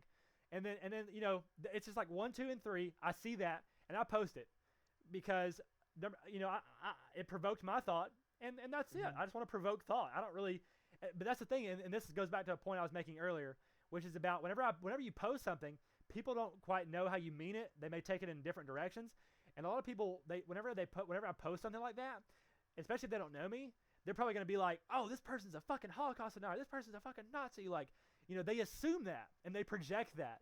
And so assumptions and projections are so dangerous. Like they are so you make yourself look like an idiot, to be honest. Like, and then they try to throw that on me. Is like, I'm like, you have no idea. I could, and people tell me like, are you just being edgy and ironic, or are you actually believing this? And I'm like, that's kind of the fun thing about it, is you don't know. Like I could be completely trolling, completely just being edgy. Or I could actually be, and that's what I tell people. Like, number one, there's just the face value in being edgy. Number two, I'm trying to provoke thought. Number three, there's actually maybe something to it. I haven't actually researched it. So that's the whole context. It's good for me to kind of clear the air in general. But yeah, it's like, so that's, that's just kind of the circumstance in that, what happened. Yeah, no, I prefer the approach from like a more moderate position, because like most people are completely uninformed these days. They haven't picked up a newspaper in their entire lives. Like they've never opened up a journalistic sort of website. Like they don't know anything else besides what their friends tell them. Like I could bring up Jussie Smollett right now, right? And probably like 4 out of 10 people are not going to even know who the fuck that is. Right. You know what I mean? Right.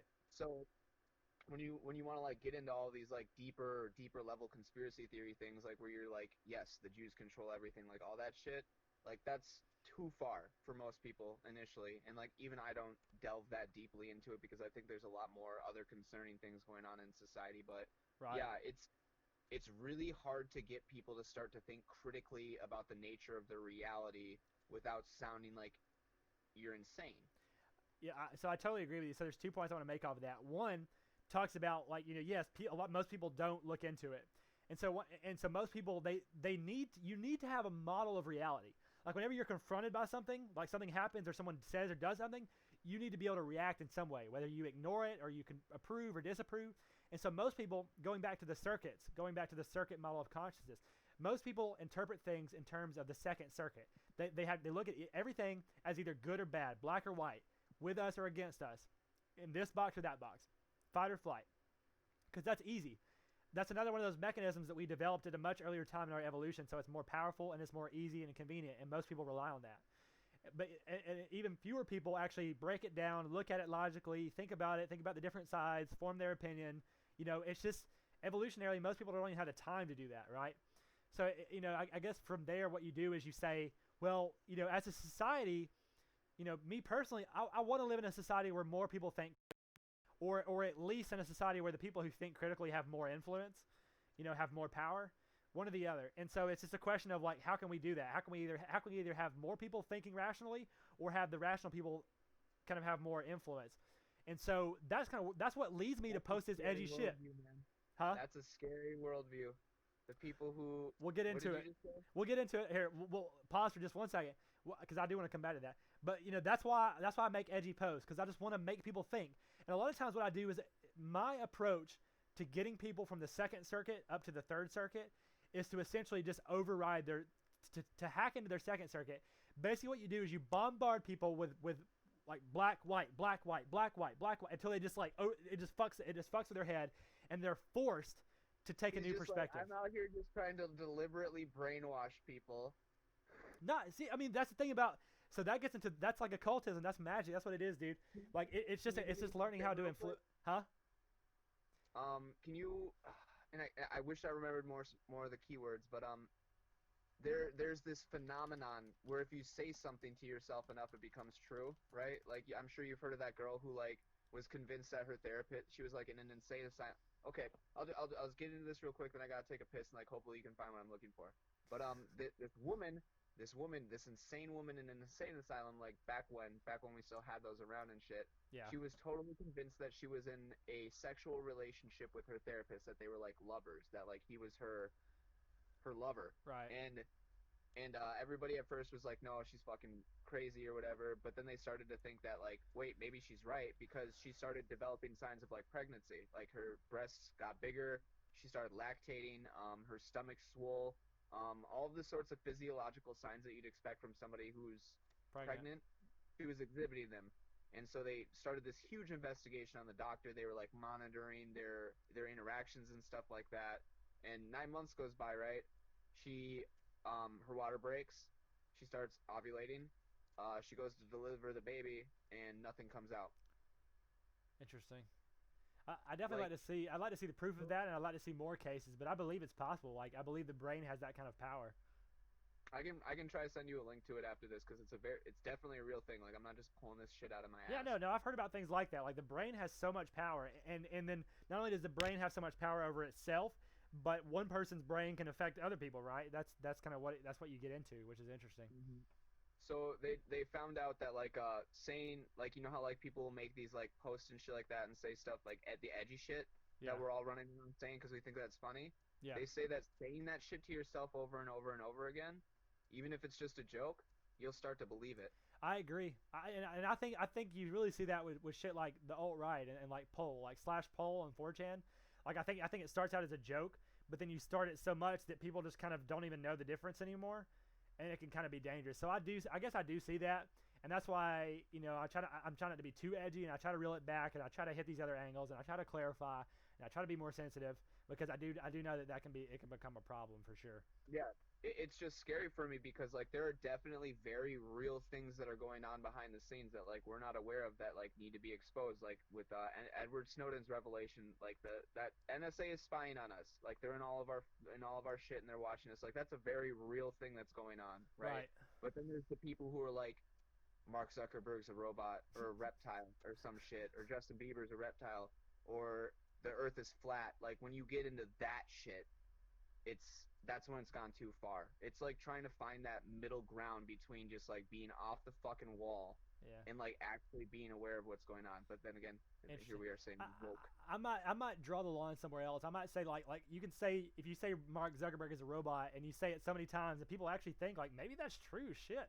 I mean, there are people, or maybe the Earth is flat. Like I'm okay with that. I'm okay with that kind of skepticism. I'm okay with a meme going so far that people actually start to believe it. like even if it becomes a hateful thing, like just the idea itself. But I think where the problem is where obviously how that manifests. If people are actually enacting again, like you're freedom, right? But how it starts to manifest, if it starts to manifest into violence, if it starts to manifest into things, and of course Or it's the even whole if it's just an obsession. huh? If it's like so, if it becomes an obsession. Right. Yeah. There's Like I don't know if you ever actually had a conversation with a flat earther, but that's their identity. It's like when you meet that gay guy who's like his whole shtick is I'm gay. right.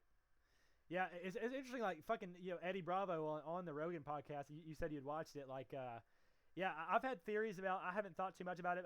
I essentially think flat earthers are just like they're just trolls, and maybe some of them have actually convinced themselves somehow.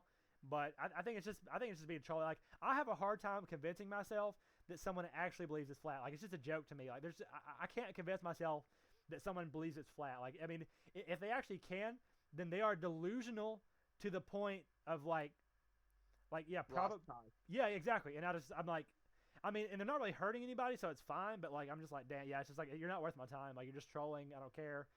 Like there's actually I used to work at Office Max, and there's this dude that came in that was like legitimately trying to convince me that he was flat Earth, and he was like, yeah, I'll lead this like organization and stuff. I'm like, dude, you're trolling. I was like, you cannot. I was like, you can't. It's not a troll. I was like, well, I mean, like maybe, but see, like you're saying, like maybe it's suggested so many times that he believes it. But all that is to me is that he's just like believes that he's a troll to the extent to where he won't admit he's trolling anymore. Like it's just, just like the idea that they can have a concept in their head. I guess, and maybe part of it is, I guess I may be taking it the wrong context. Like I'm assuming that in their brains they accept that the other planets are round, that we live in a solar system and all this, and the Earth is flat. But I guess to them, they probably think that we live in like a whole like, hollow universe. Like their model, it's not just a model of the Earth.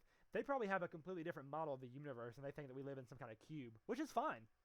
That's more valid. Well, that's the thing is like nobody goes from being like this normal everyday person walking around like, yep, like the sun is the center of our solar system. There's like 8 or however many so planets are around. I don't know if Pluto's a planet anymore, or if like Nibiru is being acknowledged or what the fuck. But like, yeah, it's by the slow degrees. It's by the slow degrees where it's like, hey, do you think about this? Hey, do you think about this? How about this? And then you slowly fall down into the rabbit hole.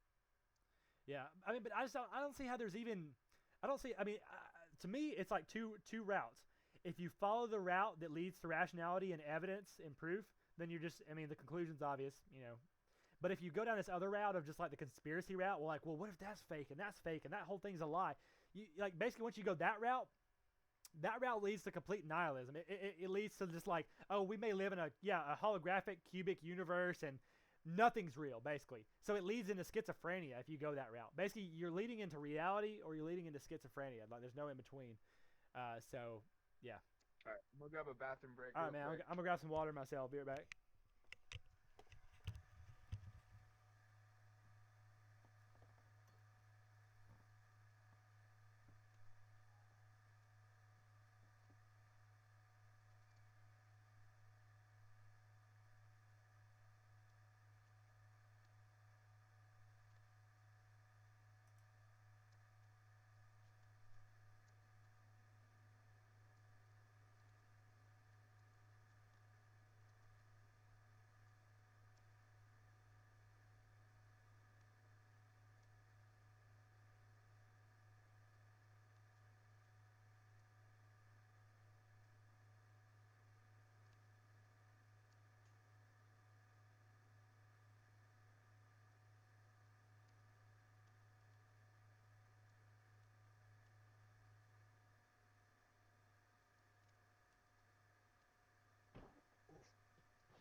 God. Broke motherfucker. Don't talk to me like that. I'm your boss.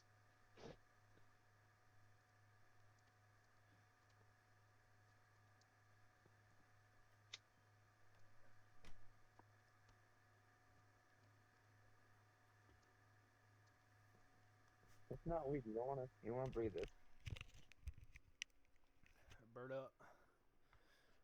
Oh man, we want to take a new route, or we want to kind of continue those same threads? I think the important point is that like when you're talking about conspiracy theories, like when you're delving into this realm of unconfirmed truth, you need to be a little bit more cautious and even more self-critical when it comes to like your own thoughts, beliefs, and ideas, because it's like really easy to just watch a 3-hour YouTube video and be like, the mainstream media is all lies, and this is the only thing I need to know. Yeah, I agree. Like that would kind of be my blanket statement about conspiracies. Kind of just spin off exactly what you're saying. Is that again? It's another balance. Like if you get too conspiracy and you go down those rabbit holes, it leads to just not like complete schizophrenia and going crazy and thinking that your whole reality is a conspiracy, right? And then if you get too locked into the reality and just believe everything you're told and that nothing's conspiracy, you have no skepticism.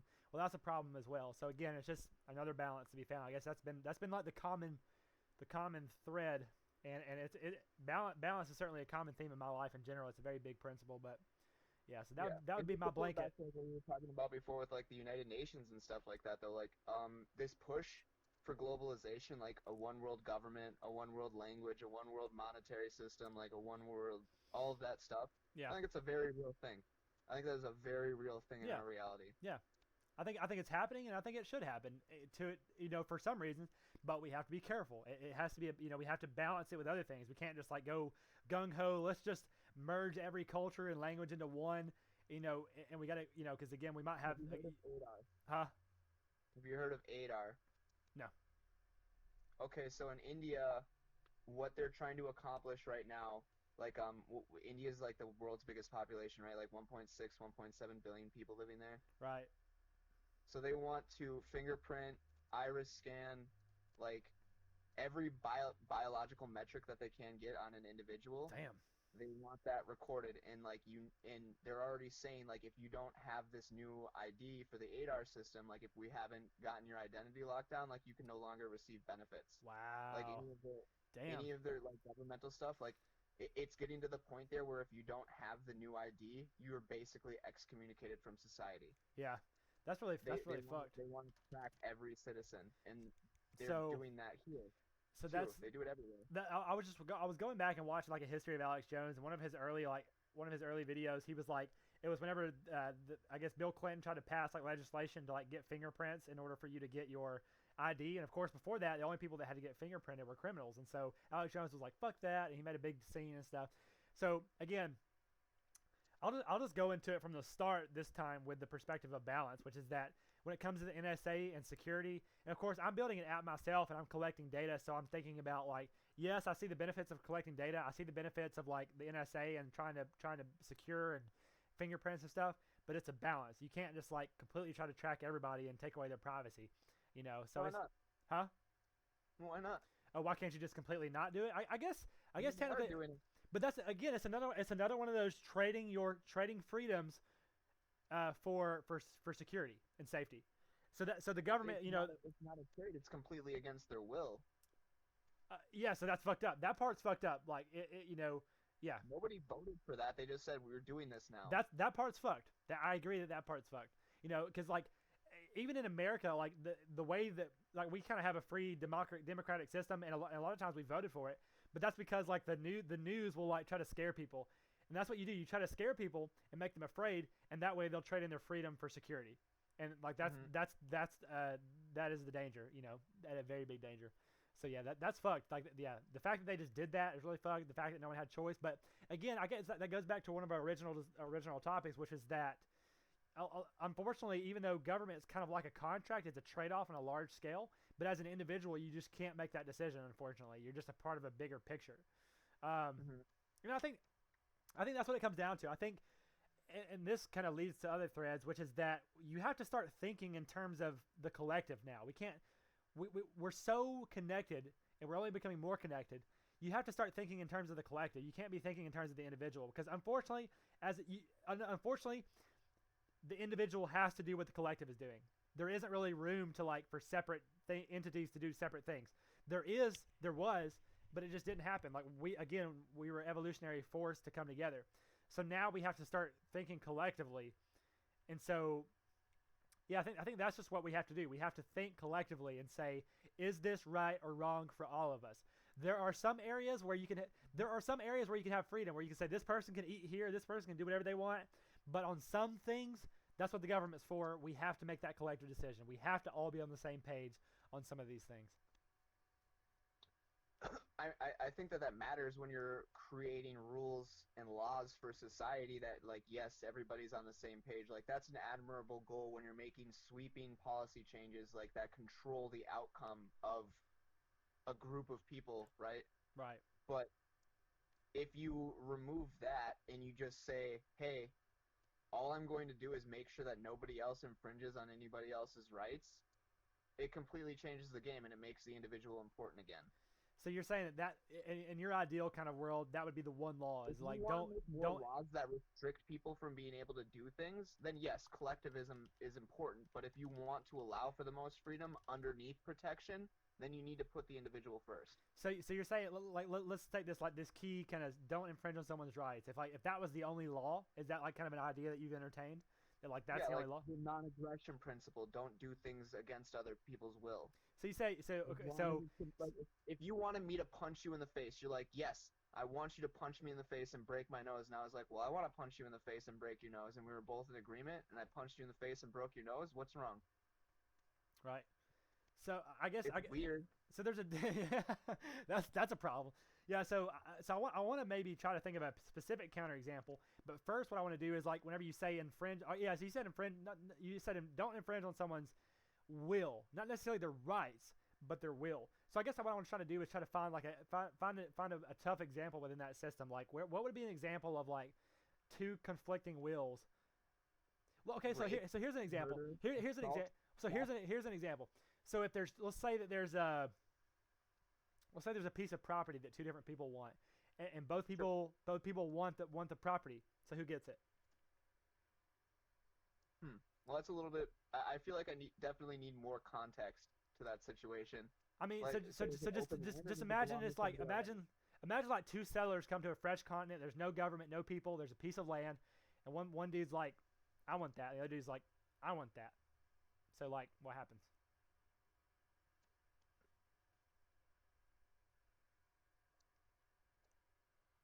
I guess what I would do is I'd be like, okay, well, like, if you work this land, whatever you do is yours.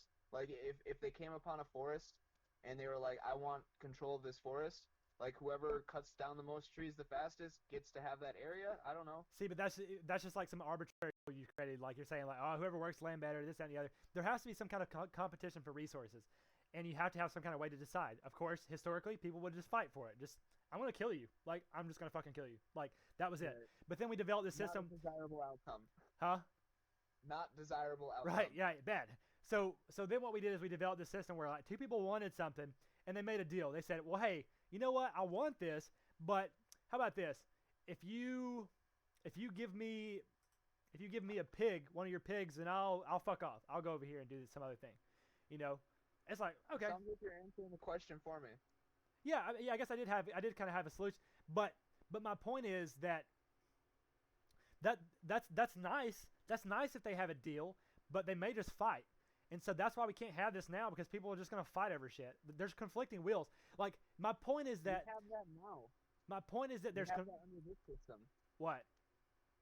Conflicting wills. Yes, but we have a regulatory institution that goes by a law code that can regulate that. That can be the settler.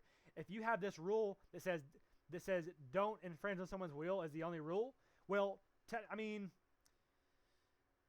again, this is an instance of like conflicting wills, but not necessarily infringing on someone's will. Like, you're not like taking away their freedom. Like, I don't know. I don't know. It's a tough situation. Like, what I'm trying to say is the biggest flaw with that system of, like, if that's your only rule is just don't infringe. Like, that's too subjective to me. It seems pretty set in stone, but like, what is someone's will? Like, what does that constitute, and what does infringing constitute? You're right. You can't. It would be nice if it could be that simple, but it just I don't think it. Okay, so it's like okay, so we have the Second Amendment, right? People say that, like, we have the right to bear arms, right? Right. And then there's people who say that, like, well, you have the right to health care, right? Yeah. I'm sure you've heard some people say that, right? Like the difference between those two things is that like the government doesn't have to give me a gun.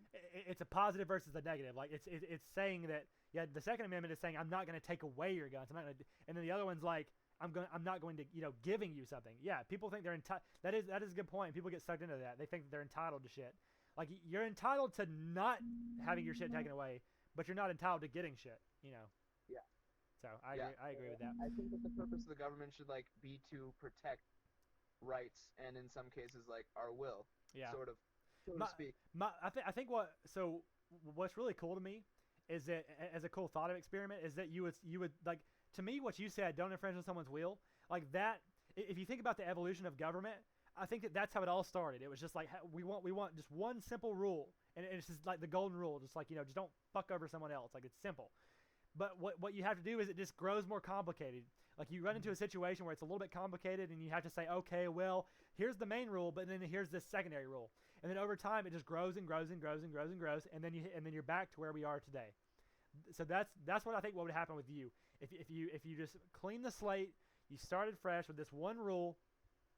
You would start making amendments, and you'd be right back to where we are today. That's I think the biggest problem with society today is that we think that we can make a sweeping change overnight to fix everything, and it's kind of like and this is something that's affecting all communities, is like the phenomenon of like single mother raised children. Like we're at epidemic rates of like children who are being raised by a single mother. The father isn't involved at all, right? Yeah. And we see statistically that a person raised in a home by a single mother has a higher chance of ending up in prison, has a higher chance of substance abuse, has a higher chance of dropping out of high school, like all of these like detrimental things, right? Right. So is it more important to try to make a policy change, or is it more important to try to look at what's actually going wrong internally within our own communities and make changes there? Like I would much rather that we figured out how to have intact African American families than to figure out how much money we need to give them to make it equal. Oh yeah. So your first question was, should we make a policy change or a local community change? And then you said, should we actually look into the problem, or should we just throw money at them? So there's two different conflicts there. So number one, when it comes to like, should we make a policy change or should we make a community change? I think we should do both. We should take action on the community level, or perhaps have policies on the community level, and also support that with larger policies, number one. And then number two, whenever you talk about the approach, should we actually like look into it versus just welfare? Yeah, I believe we should look into it. I believe throwing money only propagates the system. And that gets into some larger, perhaps, conspiracies about why that's happening and people who are intentionally. But anyway, I don't want to go there right now. But what should we do about it? Yeah, we should yeah, on the community level, we should say, hey, here's a problem. There's a lot of single mothers, and there's a lot of kids being raised, and that creates a problem. So what can we do about it? How can we create a culture that holds men accountable, that creates better behaviors, that creates better systems? And how can we support these mothers who are already in the situation? Right? So these are some of the ways that you would address that.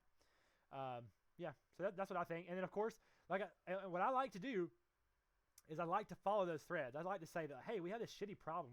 Like welfare is only propagating the problem, making it worse. Why do we have that? Why is it so shitty? Is it possible that somebody's intentionally doing that in order to try to destabilize the infrastructure and the culture?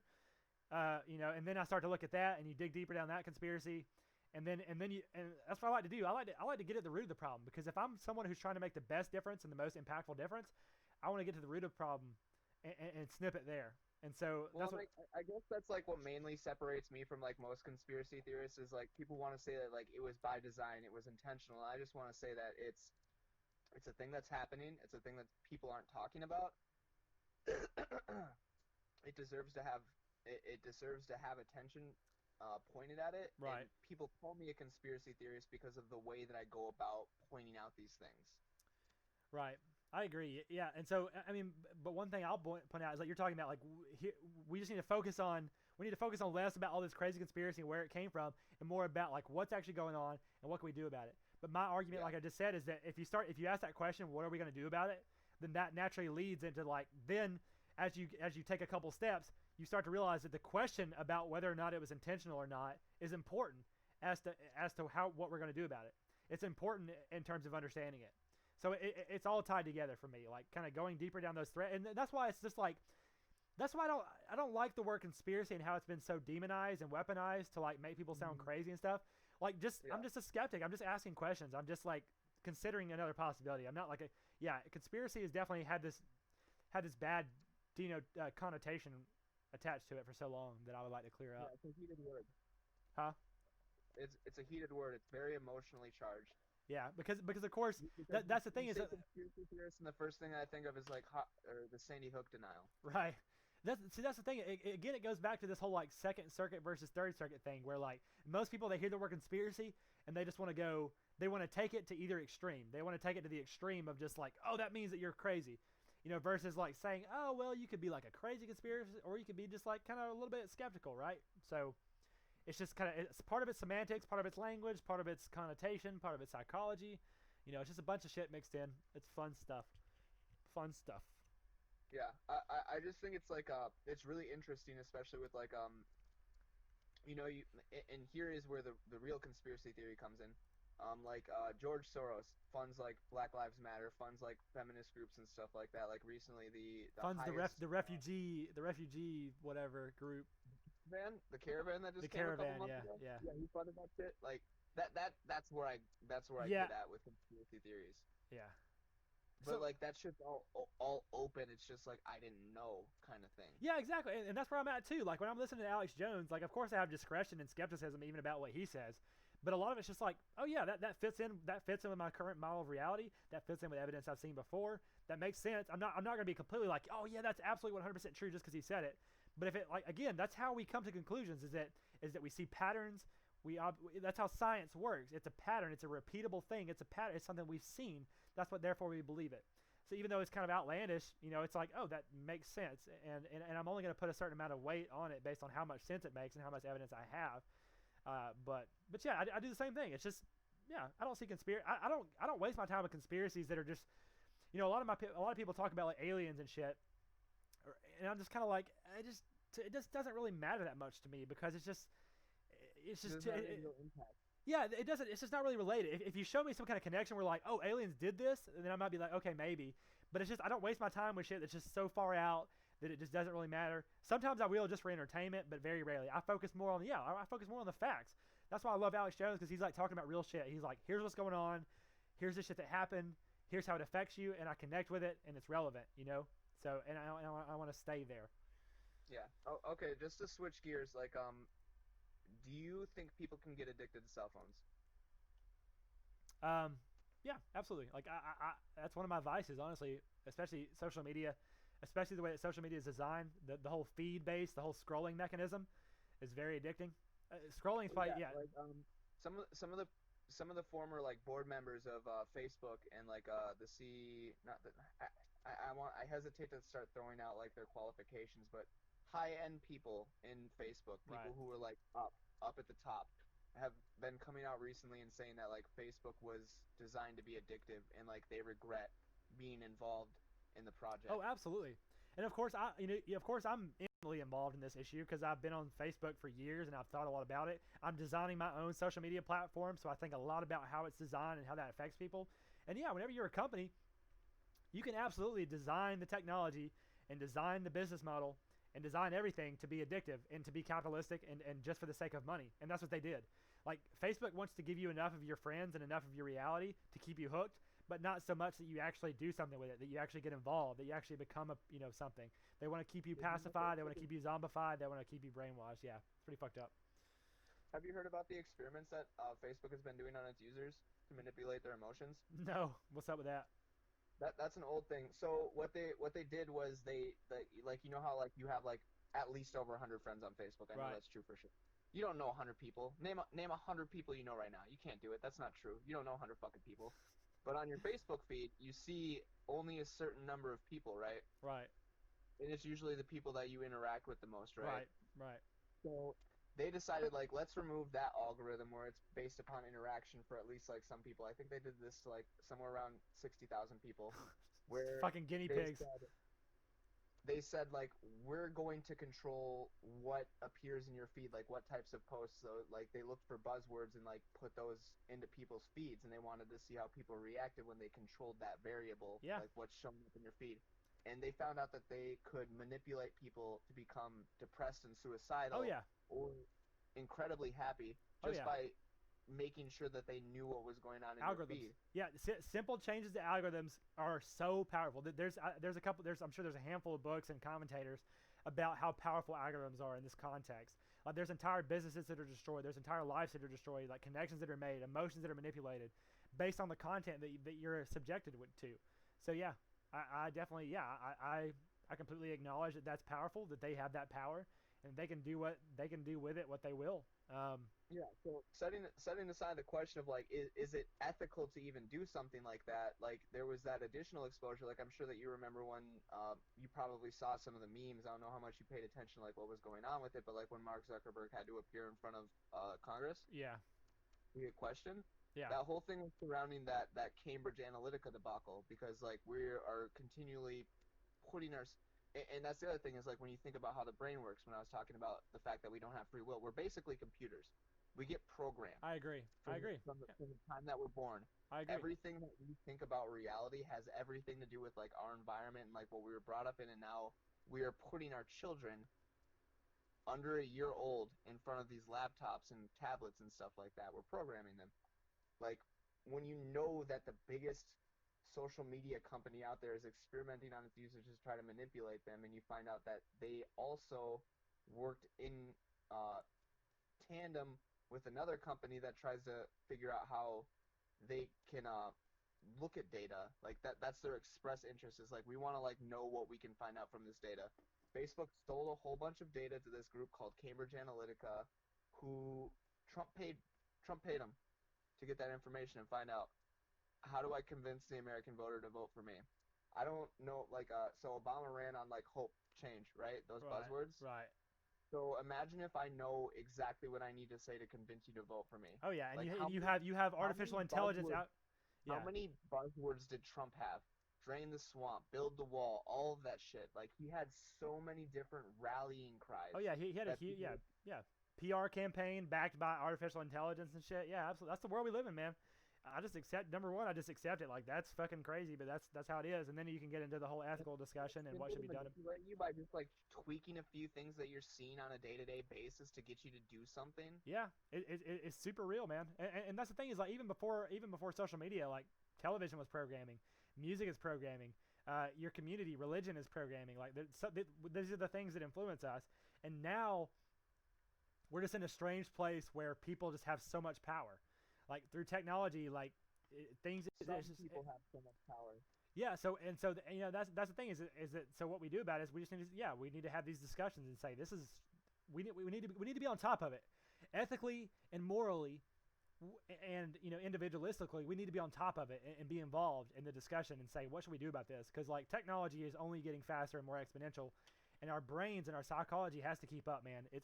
And this may segue partially into one of our other points, which is like futurism. But she said, yeah, man, shit's moving fast, technology's growing. You know, what are you gonna do about it? Like, we just gotta talk about it, figure it out, try it out. You know, set limits. That's all we can do. We can't stop I'm it. personally under the impression that like this problem that we as a society are facing is too great for us to stop. I agree. Yeah, we can't stop it. We can't go backwards. Maybe it'll all get nuked. Maybe, but we'll. Technology is too great. Like they've and again just to go back to the technology addiction thing, like they like there's since the onset of like letting teenagers have cell phones, letting children have unfettered access to the internet, teen suicide rate has skyrocketed. Absolutely skyrocketed. Self-injury amongst teenagers is skyrocketed. Like Interesting. and it has everything to do with social media. It's our perspective is changing, and like we as a society, like we're not ready for it. It'd be like kickstarting 5,000 years of evolution. It'd be like taking a caveman and bringing him to today. Yeah, I agree. Yeah, absolutely. Like our brains aren't set to cope with this automatic epinephrine, or not epinephrine boost, like endorphin boost that we get from being on social media. Yeah, I mean, I think there are disparities on that magnitude within our own culture. Like, there's some people that are on the front end who understand and manipulate this technology, and there's people who have no fucking clue what's going on. And so you're seeing this huge evolutionary disparity within one generation. Of course, we think about like cavemen and modern men, like anatomically different, but allegedly humans have been anatomically the same for like hundreds of thousands, like a couple 100,000 years.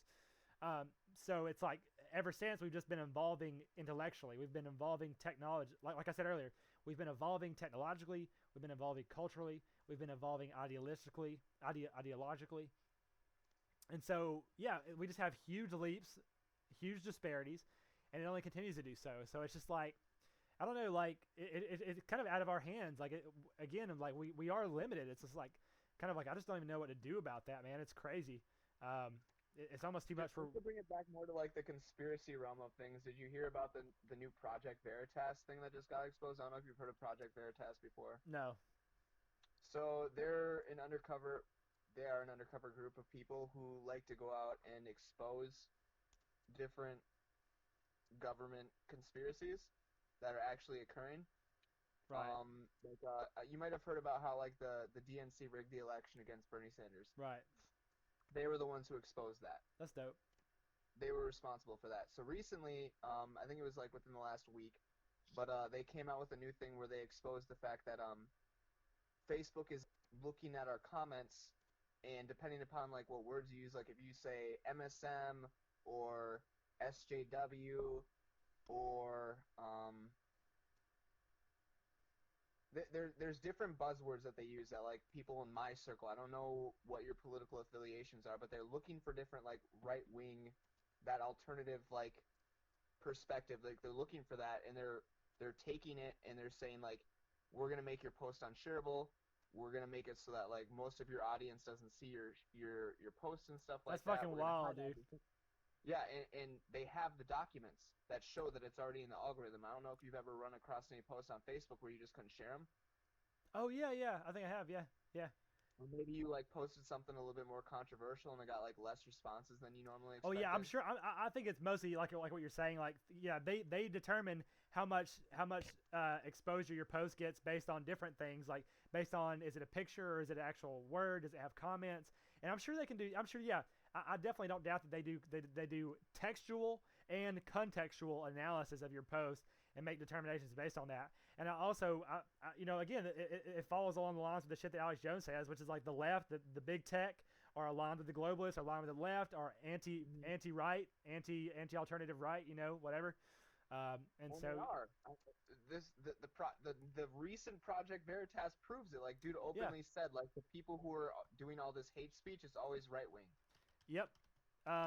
Well, so it just kind of troublesome in that respect, but yeah, man. I mean, just look at the fact that Alex Jones was taken off of YouTube and taken off of Twitter. Like, honestly, I just listened to Alex Jones as a meme for the most part until he got taken off of that shit. Then I was like, whoa, like, what's going on here?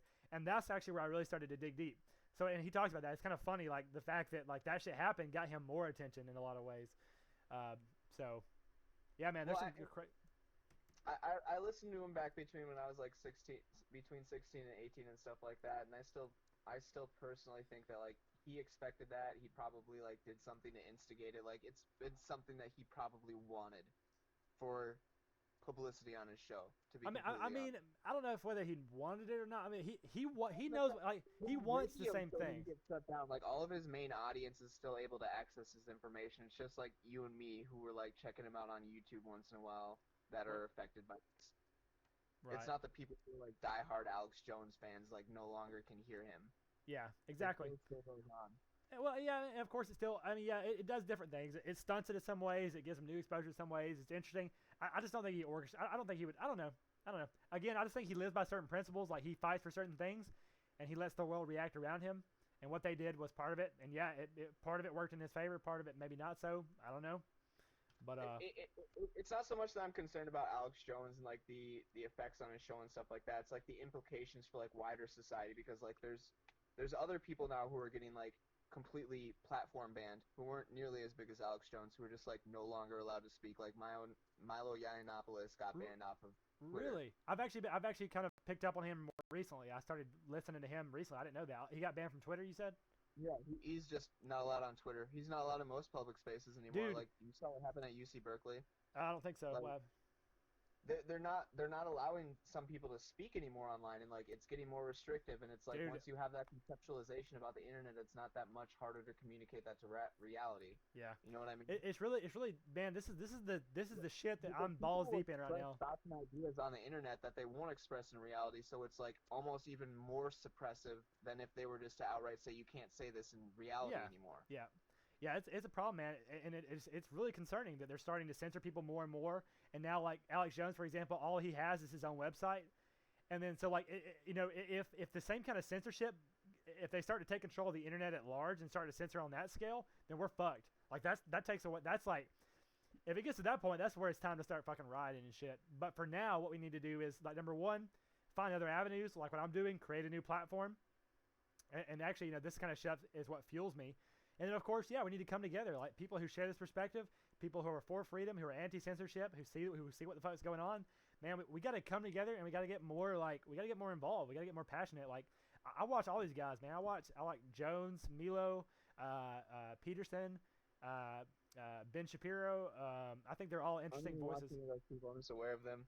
You and me probably have two totally different schools of thought that we're operating from. Maybe, but, and I mean, I would say that I'm aware too. I don't like consume it like spoon feed. They're entertaining to watch. I agree with a lot of the things they say. I identify with them in a lot of ways, and that's kind of the extent of it. So like, who influences you? Who would you say are some influential figures? They can, historical or modern contemporary figures that are influential to you. Locke, Aristotle. Even though I don't like his ideas, I hate Aristotle's ideas, but I really like to read his shit. Stefan Molyneux, Stephen Colbert. Interesting. Not that mainstream dude. There's another dude with the same name who does like. Oh, I was about to say that. More deep dive videos. Okay, nice. No, it's not Colbert. It's Corbett. Stephen Corbett. That's his name. Corbett. Yeah. Yeah. But he's pretty interesting to me. I did used to watch a lot of the What? I would say know who I'm talking about. Corbett. I think it's Corbett probably, or Corbett. Yeah, I don't know. But, either way.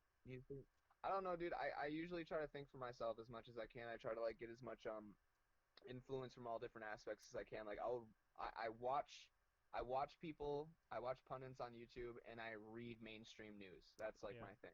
I feel that, and that's respectable. But I see people have talked to me about that before. They'd be like, "Well, I don't really follow anybody. I kind of just do my own thing." And like, I feel that. But like for me, for example, like my specialty and my focus is like psychology and like culture and technology. So when it comes to like history and politics and economics, I don't have time to dig that deep. So I need someone who can condense that for me. And that's what we need to do. We need to work together. Like I can condense psychology for you and make it to where you only have to know what's functional, and you can condense politics for me, and we can work together. And like that's how it should be. And so like that's I can't argue with that shit. Yeah, that's where it's at. We gotta form this little collective where people have their specialty. You got your business people, you got your technology people, you got your political people, you've got your artistic creative people, and you all just work together under the same purpose, but with your different means to make shit happen. And so that's what I'm trying to do, man. I've been on this like community building shit for a while, like community building, like bringing people together under a common purpose and being really passionate about that. And that's kind of what I'm trying to do. Like yeah. I like that. Did you hear about what happened on YouTube recently? No. Okay, so now any video that features minors, can't comment on it. All videos featuring minors are completely. YouTube is shooting itself in the foot. Do you know why? Why did they do that? Because the globalists come. Yeah, no. What actually turned out that happened was these parents. Well, I'll probably. Let me try to think about how I want to word this. So there were a bunch of pedophiles commenting on these videos of children, right? Yeah. and they were talking to each other and like sharing other information, like, hey, you should go to this website, like, hey, go look at this video, like, hey, here's the timestamps for all the compromising positions the child puts himself in, right? And they started making requests to the people who were uploading the videos. Sometimes they were children, sometimes they were the parents who were recording. But these pedophiles were soliciting, oftentimes from children, because you give a kid a phone, they figure out, hey, all I have to do is push that upload button in the corner, because that's how easy it is to upload to YouTube from your device, is you just click upload. And they'd upload videos, and the pedophiles are saying, like, hey, do this, and the kid would do it. Or the parents would monetize the videos and then have the kids do the shit that the pedophiles were asking them to do so that they could make money off of it. Wow. What the And fuck? these pedophiles were communicating with each other, and they started a pedophile ring where they were trading porn, child porn amongst each other on YouTube openly. Damn. And That's fucked up. YouTube finally caught wind of it, and that's why they banned all the comments on any video featuring minors and stuff like that, is because there was a huge pedophile ring going on YouTube. Interesting. I just don't know if that's the right. I mean, that's obviously a really fucked up problem, but I just don't know if that's the right solution though. Like, there's so many solutions you can take from there. Like, number one is just just promote a better culture with like. But this is where I go back to, like, we need to fix a community standard, right? Like, I it's agree. not about policy. You can't just go in there and say, like, no comments on YouTube. It's like, okay, well, where the fuck were the parents? Yeah. Yeah, exactly. these kids That's exactly what I'm saying. It's more the parents need to be responsible. The kids need to learn some responsibility. Of course, we should try to stamp out and search out the pedophiles in other ways and stuff like that.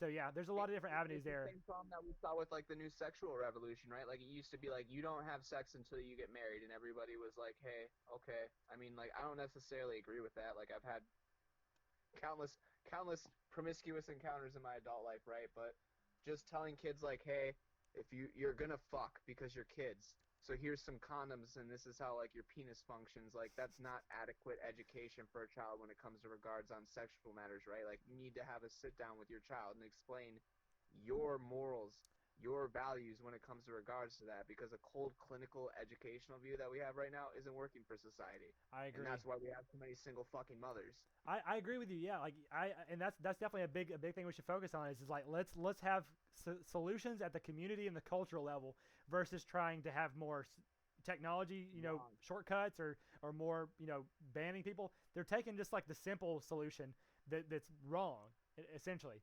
So yeah, I'm just under the belief that, like, not one murder has ever been stopped by the fact that murder is illegal, or that guns are taken away, right? Shit like that. Yeah, absolutely. I mean, I don't know. I mean, no, I do think murders. I mean, yeah, if murders weren't illegal, obviously people would happen more. It does decrease it, but it's not going to get rid of it completely. If I made heroin legal right now, if heroin was totally legal, would you do heroin? No, but some people would.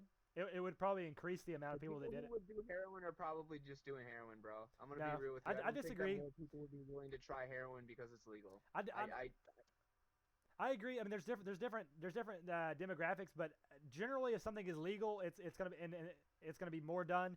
If it's illegal, and the greater the punishment, the less it's going to be done. I mean, that is true. It works. I think the reason that people usually don't do heroin is because they were taught doing heroin is a really fucking bad idea.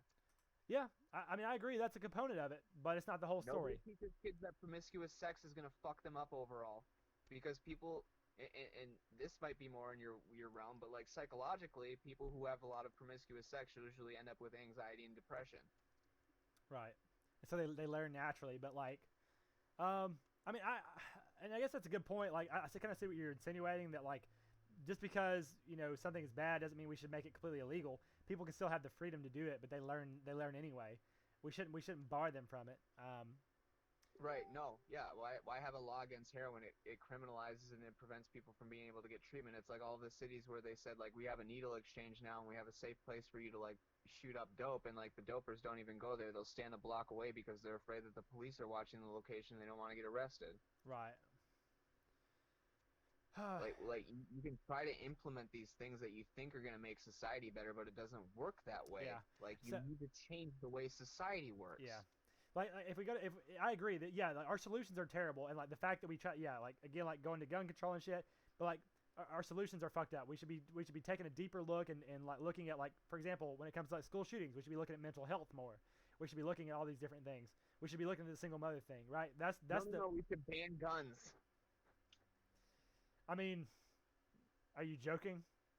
Yeah, I was being Okay. sarcastic. I was like, but no, like when it comes to heroin, for example, like I think it, like you said, that kind of goes more in the point of like only make things illegal if it imposes on someone else's will or it hurts someone else. Like doing heroin, it only affects you. So you can do whatever the fuck you want. You can It'll emotionally affect your family. Well, so we'll get into that in a second. But like, let's just say like everybody's an individual. You do heroin, it only affects you. So I think it should be like in that instance, it should be legal to do heroin. But if you do heroin and then you go kill someone, well, it should be illegal to kill someone because that imposes on someone. I believe that. Well, right. I can. It's totally legal for me to drink, right? But if I go hop in my car right now and I run somebody over. Yeah, so the alcohol is fine to be legal. Well, theoretically the alcohol is fine to be legal, but killing someone is not. But then again, whenever we see something like statistically, people who drink, drive, and kill people, and so one solution is like let's just get rid of alcohol, and a lot of people tried that. What happened? Yeah, right. Prohibition, all that. Yeah, exactly. That's what's happening now. The illegal drug trade, the black market, right? Anyway, so it's like, and then of course people are going to be like, well, you can't just ban alcohol because some people want it and some people don't kill people, right? So it's a tough it's definitely a tough situation. But so here's one of the things I think about a lot. I like to think about it like let's say that you're living in a small enclosed like community, like you live in a community of like 50 people. A community. Am I in the village? Yeah. Am I in M. Night Shyamalan's yeah. village? Let's say so. Yeah. Like let's say you live in a village. Everybody knows everybody, and there's no like set in stone law, but there's like a cultural law. Like if you kill someone, everybody in the town is gonna be like, that's fucked up. Like we're gonna punish you for that, Or if you hurt or beat someone up, then people are gonna be like, that's fucked up. Or if you steal from someone, everyone in the town is gonna be like, that's fucked up. And they may have some kind of just like on the fly punishment for it, like nothing set in stone, right? It's just kind of like an on the fly government. And so I kind of like to think about things in terms of that. Like, for example, you talked about how heroin would affect your family, and like let's say that it's okay for people to do heroin because like they can literally take heroin and inject it or whatever, like so they're free to do it, like they can physically do it, and so you can't stop someone from doing that. Like they could do it, and then you can try to punish them for it. And so, but if you lived in this society in this little village, everybody in the village would be like, hey, you're fucking abusing your family and fucking your own life up. And like, yeah, you're free to do it, but like, we really disagree with that. And your family disagrees with that. And so we're going to help your family out, right? And so in that case, if you do heroin and it fucks up your family, then you're infringing on the free will of your family, and your family can take action against you. It's kind of what I see as a solution to that. But yeah, and I don't disagree with that. It's kind of like if you were a compulsive liar, would you really be able to blame other people for not associating with you once they found out that like all you do is lie? Yeah, it's like you're free to lie, but they're free to say fuck you. I don't want to hang out with you, and that's exactly. that's the bottom line. Like that's fine. Ostracization is the most powerful social tool known to man. I agree. Because again, we go back to that thing where it's like I don't want to be the other. It's an in-group thing.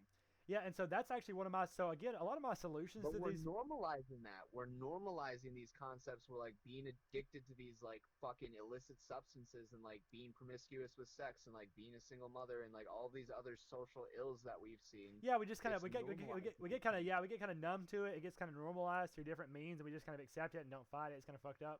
And one of the big problems I think too. It should be an allowed thing, but I don't think that it's good. It's like abortion. Like I don't want to outlaw abortion. I want to live in a world where people don't need to have abortions. I agree. And so if you ask the question, how can we get to that world? Like my solution to a lot of things is through technology and through cultural changes and like changes at the community level, like we were talking about.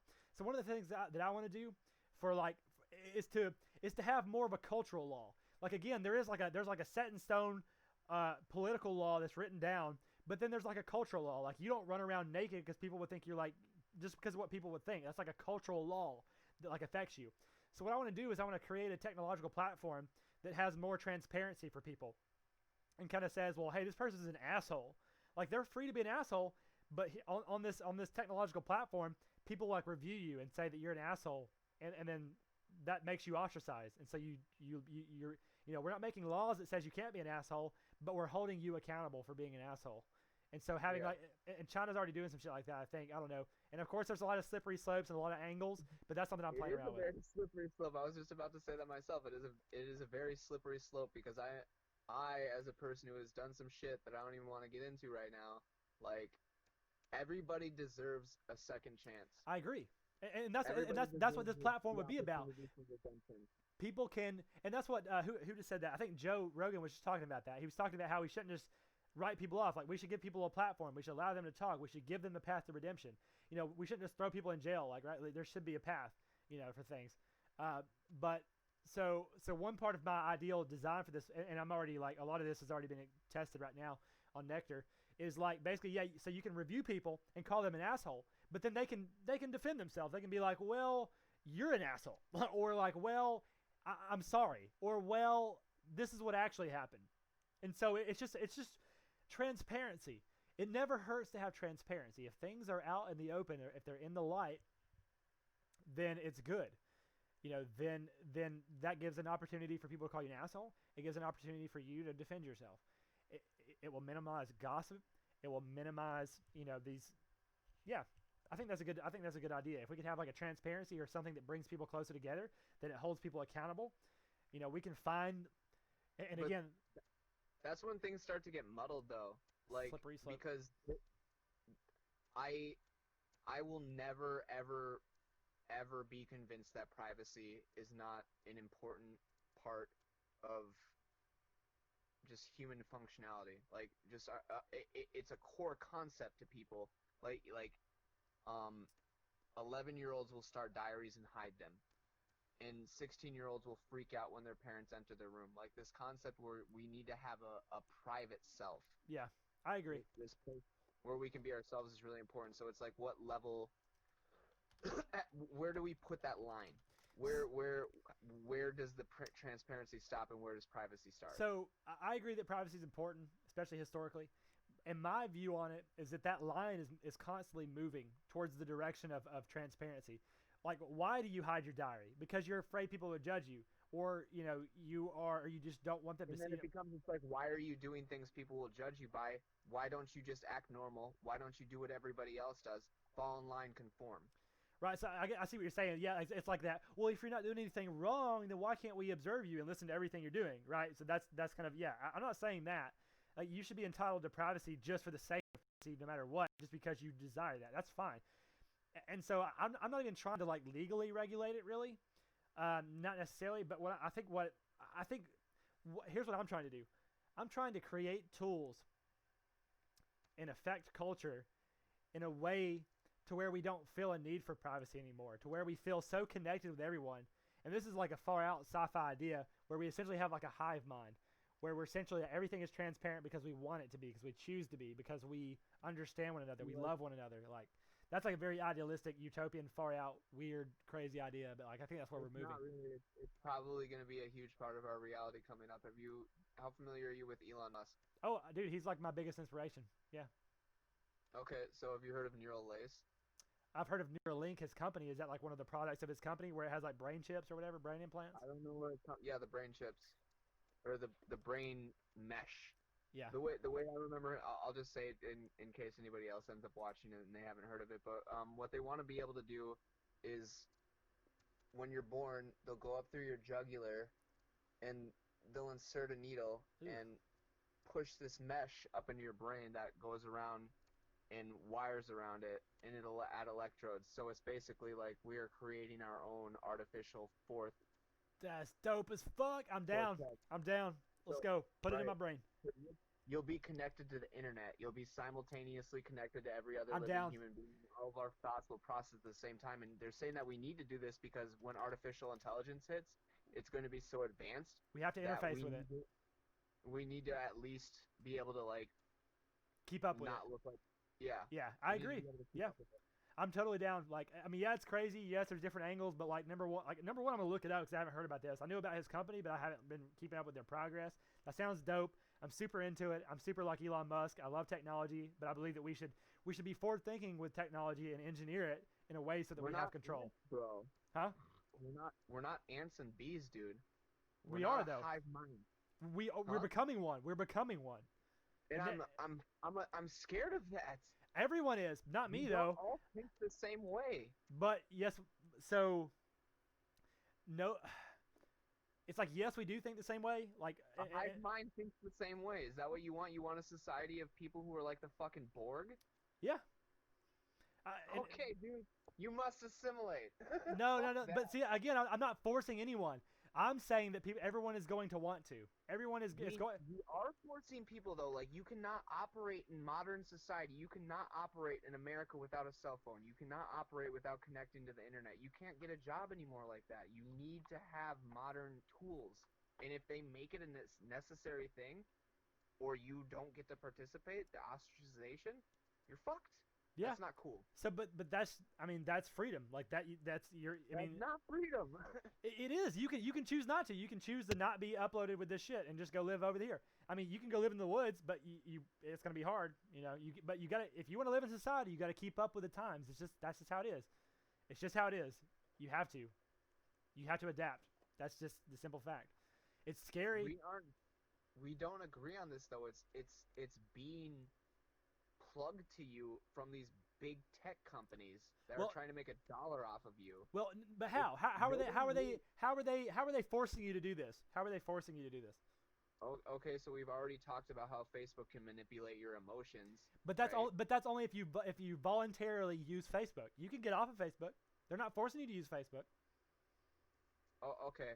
All right, yeah, go live in the woods, dude. I mean, I guess if we want to just like deconstruct everything to the fact that like it's either like get on board or like get lost, like I don't agree with that. But I don't really have a great argument for it, but like the fact that like most people are really uncomfortable with the amount of information that are being tracked on us, and like all of the different things that are like being exposed, and all of the leaks and hacks and stuff that go on in these big companies where all of our data is like constantly being exposed. I don't think anybody's okay with that sort of stuff. So you can say like, yeah, go live in the woods, but I'd much rather that we just like hold these people accountable. I think it's a better solution than just saying like, if you don't like it, go away. I mean, we should do both. Like overall, it's not good for society. So I don't think it's that simple. I think we should do a little bit of both. It should be a balance. We should hold people accountable. But then again, you should be able to preserve whatever way of life you want. You know, it shouldn't be that much of a pressure. Unfortunately, that's just a natural thing. It's just a natural part of nature that technology thrives, and you have to keep up.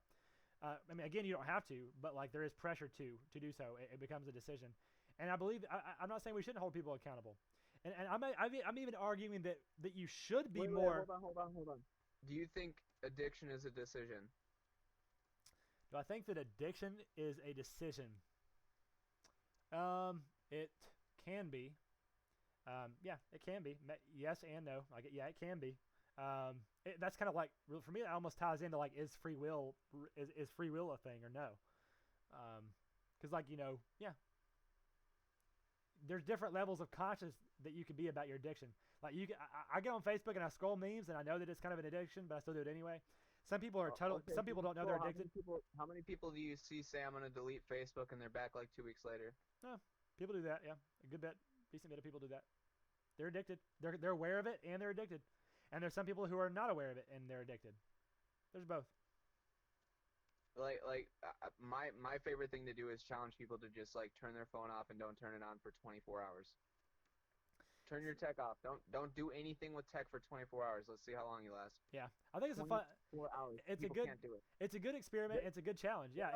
There are people who pay thousands and thousands of dollars to go on tech retreats where like they're not allowed to access their media. And they probably like they go through withdrawals. They go through like fucking spasms and shit, I'm sure.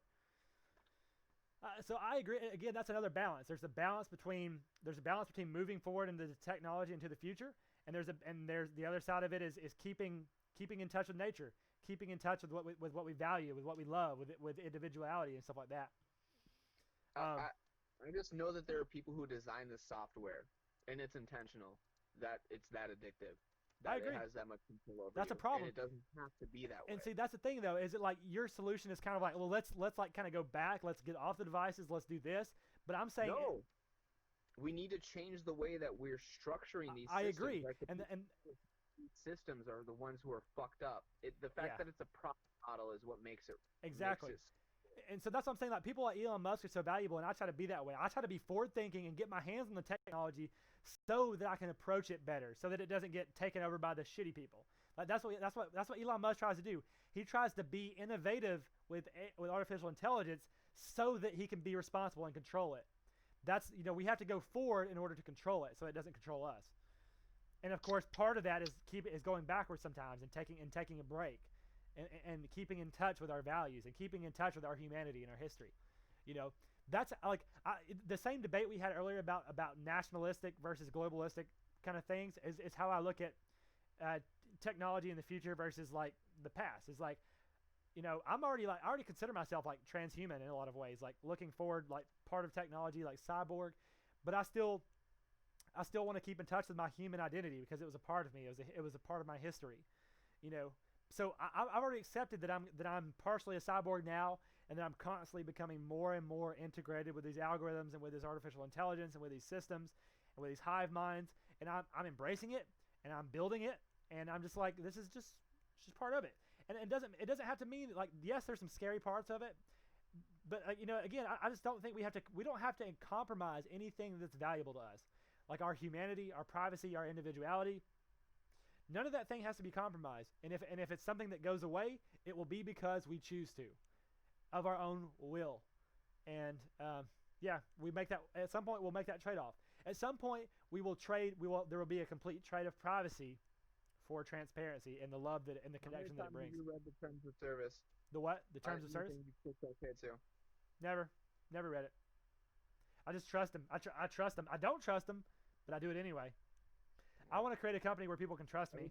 Every time somebody clicks OK on the terms of service, they're like, as you say, doing it under their own will, even though they're totally uninformed about how much they're actually giving up. Yep, that's their decision. Like, that's totally, they decide to trust Facebook. Like, that's up to them. That's freedom.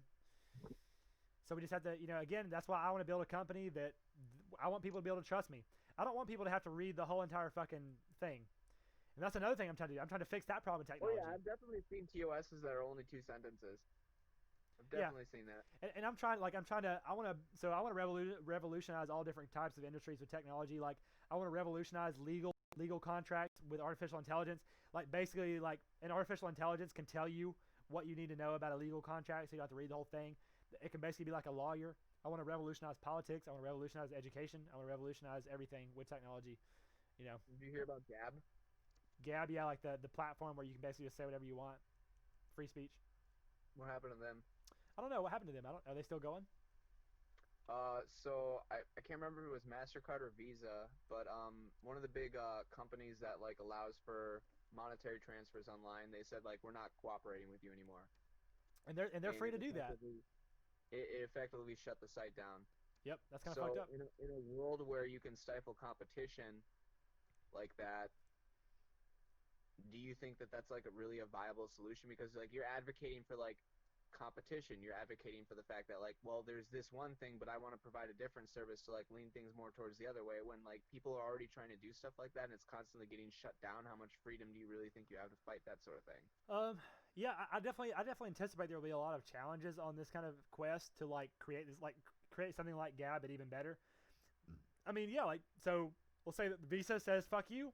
Hey, Bitcoin, cryptocurrency, fuck you. Like, you know, how else?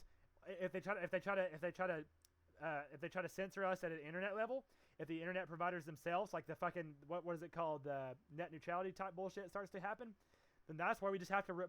If it comes down to it, we just have to fucking protest, and we have to be like, fuck y'all, like, no, and yeah, that's what we may have to do, is take it to that level, and take over if you need to, you know. But I don't think it'll come to that. I think it can be very. I hope it'll be relatively smooth. I don't think it'll come to shit because people are too distracted by fucking identity politics right now to even pay attention to the fact that like everything you're doing is being tracked. Yeah, there's definitely a lot of obstacles and a lot of problems, and there's a lot of zombified people, a lot of deluded people. But you know, in order to live my life, I have to stay optimistic. I have to believe that it's going to work out, and then I also have to believe that I play a part in that, and that I'm called to do something about it. And I've already kind of figured out what that is, or at least like kind of the components of what that is, like technology, culture, psychology, build this app, do this, like, and that's just the life that's my path, like, you know. No, And I completely agree with your white pill. I'm just trying to like help people understand like the gravity of the situation because like I want to be as positive about things as I can be, but and we have to be you know realistic too. We can't just make a ignore it. Yeah, I positive. agree.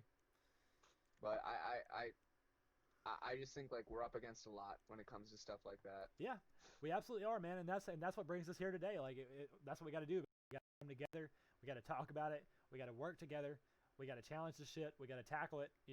That's just what it's all about. Like I definitely agree that there's a big problem and a lot of obstacles, but there's something worth fighting for, and so that's what it's all about. Do you think pri- it sounds like you're really advocating for like just complete transparency, like people shouldn't be allowed to have like individual lives. I I'm advocating for that, but I'm not advocating for. Where do you draw the line? Because like we can like okay, so like I as a person could say like okay, well I'm gonna take your Fitbit data and I'm going to also look at like your GMAPS data and like look at where you shop and like track and find out when your menstrual cycle is going on and then Again, like start yeah. putting I mean, all again, different. I believe in transparency, but I believe it should be consensual. I don't believe it should be mandatory. Like again, there's a terms of service. If you don't read it, that's your deal. If you decide to trust, you decide to trust. If you decide to give your data, you decide to give your data.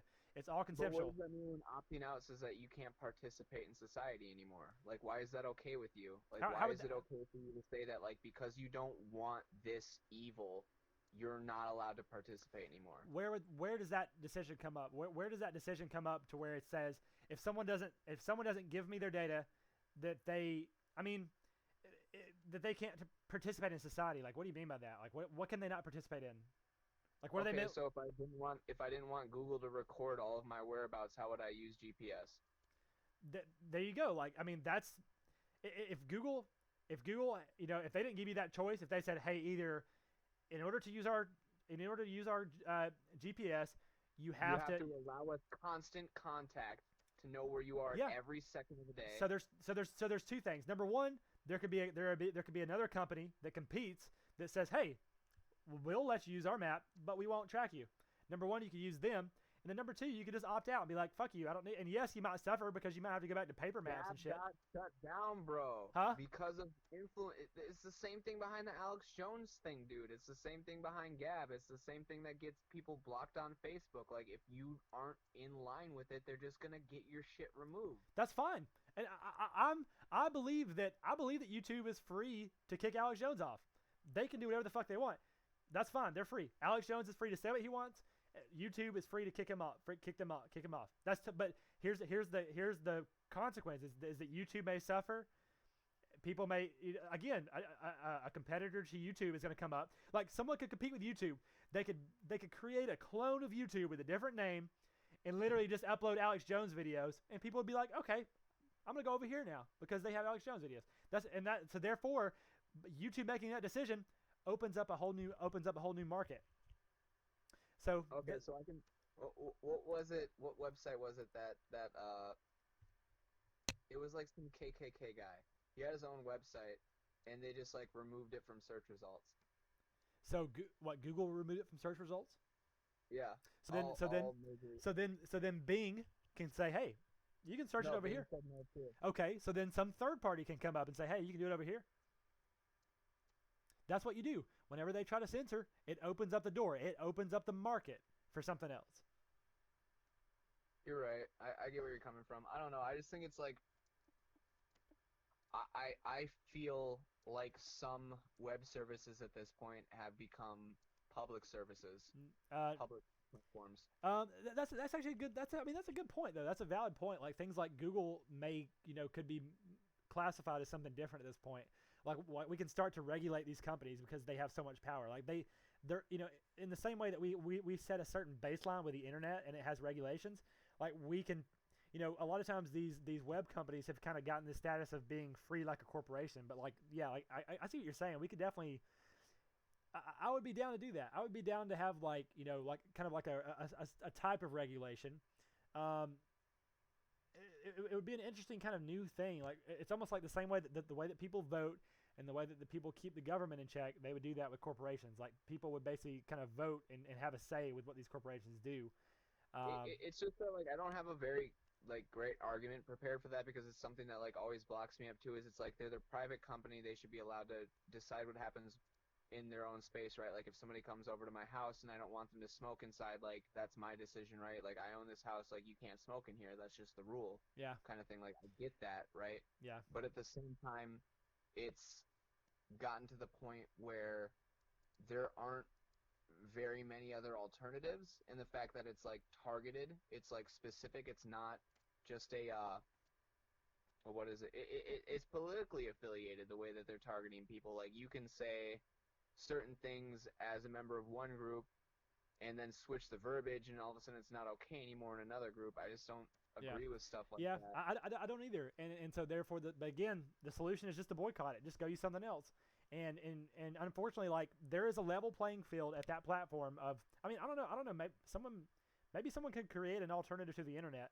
But right now, from my understanding, the internet is the common platform that's right. Again, you don't get the same kind of reach. You don't have the same kind of freedom. But that's just part of it. I mean, but again, that so let's say Google fucks up. We boycott Google. We go use something else.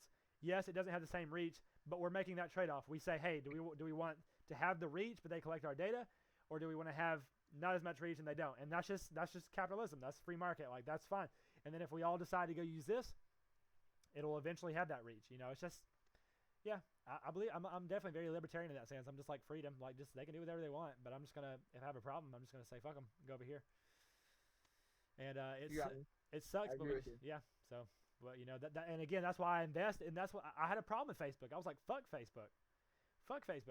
But I was like, "Facebook's the best thing that's there," and so it created this contention with me. And I was like, "What can I do about it?" And I was like, "Create my own shit." And because Facebook fucks up so much, because they keep shooting themselves in the foot, like by banning people and all this shit, just like YouTube, that opens the door for a new market. And the fact that their business model is so based on zombifying you, and it's really shitty, that opens the door for a new market. That's the thing. Like the pathway to nectar was like it's the golden whatever yellow brick road or whatever. It's just like smooth sailing. Like I don't even have to be that original. The door is open for a new social media platform. Facebook is 15 years old and they're shooting themselves in the foot. They're fucking everything over. All I got to do is create a Facebook clone that doesn't fuck up, and people will start to flock to it. What do you think about Tumblr banning all the porn? Same thing. They shot themselves in the foot. Like they're free to do that, but they're isolating a big part of their fan base, and honestly, a very, very significant part of their fan base who is gonna just go somewhere else. It's just the internet's the jungle, baby. It's a free space, and so that's where I'm at. I'm gonna be this technological entrepreneur. Every time that some fucking libertarian globalist, left-leaning website shoots himself in the foot, I'm gonna just boom, create a platform, take their audience, put them out of business. I like it. Yep, that's the game plan. We'll see what happens though. It'll be a fun ride, wild ride. It's just weird to meet somebody who's just like completely just like nonchalant about the fact that like there's so much surveillance going on and there's so much restriction going on. And you're just like, nah, it's gonna be fine. I am very unique in that. I am very, very like I'm among the people like Elon Musk and whatnot who are just very, very forward thinking and very kind of like what Elon Musk is actually pretty cautionary about these technologies. I'm like very just like embrace it. I'm just like fuck it. But again, I understand that there's a balance. I understand that there's other considerations. And again, like it's kind of you have to take a certain perspective. Like again, I'm pushing for transparency, but I'm not going to push it upon someone. I'm just going to say I'm basically predicting that people are going to want to do it willingly, that people are going to give up part of their privacy in order to have the benefits of it. And so that it's more so a prediction. I'm not trying to force it on anybody. I'm just saying, hey, I think that people want to connect, people want to be understood, and if they have a platform to where they can feel like they can be transparent and be understood, and be more connected with people, and if they can give their data and they reap the benefits of that, and they don't have any negative effects of that, like yeah, it's kind of scary. It's kind of just weird. I think the biggest thing is just kind of weird. Like it just weirds people out that people are taking all their data. they don't really necessarily have any reason that it's affecting them, but they're just like, oh, it's weird. Like they have my data. Like, but yet, hey, they're using that data to send you like advertisements that are actually relevant versus bullshit advertisements. They're using that data to cater their services to you. They're using that data to show you the memes that you want to see. Artificial intelligence is dope. Machine learning is dope. Data collection is dope. It can be. It can be bad too. It could be bad. We have to be careful. But in general, I'm very forward pushing and forward leaning. It's not just about metadata though, and I feel like that's where like your understanding of like the actual context of the issue is like limited. Like you're seeing this from a perspective where it's just like about metadata and all about the tags and stuff like that. Like, oh, so and so checked in at like such and such a hotel at like such and such a time. Right. You know what I mean? But like there are different there's this new emerging school of like study called psychographics, right? Like you've heard of demographics, right? Like your race, your age, your gender, your location where you're living. Right. And stuff like that. So they're modeling psychology, their personality, all that stuff. Yeah. I'm all about it. I'm literally studying that stuff from my platform. I'm learning how to, and not only because a lot of times you can't directly collect that data, so you have to collect data, and then you have to what's it called, inductive reasoning to make conclusions from that, and that's just part of it. Algorithms, like you collect data, right, but you analyze it. Algorithms are starting to build like personality profiles on you. They're starting to understand like what your aspirations are, like what that's your goals dope as are, fuck. like what you like and dislike, and that's dope as fuck because that's not dope as fuck, dude. Yes, I can see how it can be dangerous. Like, yes, they know so much about you, but again, because it's a way to control people. Because it can they be. don't want to help you. They want to make money off of you. It can be bad. They can. Again, Facebook, you can design a platform and you can design algorithms that are all about making money and exploiting people and controlling people. But you can also you can build personality profiles to help people meet each other. Like, hey, if this, look, here's an example. Here's what I'm trying to do with Nectar. Here's an example of something I'm actually building. So if I can imagine if you could build just not a super extensive personality profile, but just a decent person. Again, I'm not trying to get too deep at the beginning. Just very basic interests, like what movies do you like? You know, let's say I like The Matrix. There's a relevant example, and let's say that my system has a movie profile on everybody in the country, or let's say everybody that lives within 100 miles of you, or everybody lives within 50 miles of you, and it says, hey, here's 10 other people that live close to you who like The Matrix. Y'all should be friends, and you're like, that's cool, yeah. I'm okay with that. This system knows what movies I like, and it makes recommendations based on that. That's pretty cool. And then we take it to the next level and say, hey, this system knows that I'm an extrovert. This system knows that I like people who like this type of humor, and it matches you, and it helps you. It basically helps you in so many different ways based on the information. So that's an example of how it can be good. Of course, it could be bad. They could collect your psychological model and then like fucking inject you with weird shit that programs you and, you know, put you on some kind of weird Minority Report, future crime, thought crime list. It could be bad, but it could be good. And yeah, just because it could be bad doesn't mean we shouldn't have it. It just means we should be responsible. And yeah, that's pretty much how I look at it. I totally agree with you. Like as a self-proclaimed futurist, like I totally agree with you. Like I want this for us. I want to be able to upload my consciousness and like live in the internet forever, for all eternity. You know what I mean? Like I would love that. But under the current circumstances, that's not at all what's happening. It doesn't show any sign of changing in the other direction. And, like, it's really, really bad and a lot worse than most people assume. Yeah, I agree. It's definitely a problem, but you admit that it's a possibility that we could end up there. We could get to that destination. That's what I want. That's why I'm going to school to, like, work in the field. You know what I mean? Yeah. Like, I want to be a force for good in that shit. I just don't think that's, like, what's going to happen. I don't believe that. Well, see, that brings up a good point. I mean, of course, there's a level to it where it's just like straight rational observations where you're just like, this is what I think is going to happen. But then there is a layer to it that says, this is what I want to happen, and this is what I'm going to work towards. And that's the thing, is that humans have so much fucking power. If you say, hey, I want to fucking live in a simulation, and I want peace, and I want to get rid of all this bullshit, become like an Elon Musk and fucking take some shit over, dude. You can do it. You can be like him, but times 10. We have power, and therefore, what you want and what you decide, that's important. Of course, again, there is a realistic element where you say, well, this is what I think it's going towards, but I think it's so much more important to focus on what you can do about it. And, you know, yeah. So both. Another balance. Focus on the Maybe I shouldn't have started drinking. huh? Huh? What's the next topic? What's you said? What's another topic? Yeah. So let's close out on this next topic. So we pretty much hit a lot of this stuff on the list. We got politics, conspiracy, futurism, transhumanism, current events.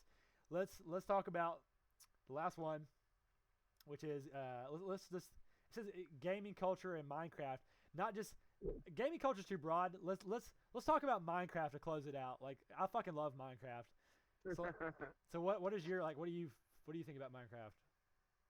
I think it's super addictive. I fucking love it, dude. I love games that are like managing systems. huh? It's all about managing systems. Yeah, I love complex systems. I love building systems.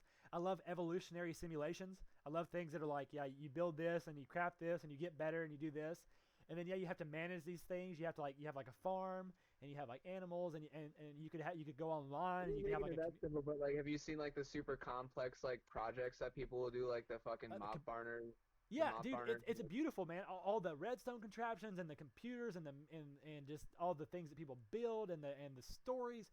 Like that's one of the most beautiful things about it is it's like it's less of a game and more of a platform for you to create your own experience, and I think that's very magical. And I want to get into games one day, and I want to do something like that. I want to kind of play around in that same kind of domain of like an open world sandbox, build your own kind of game.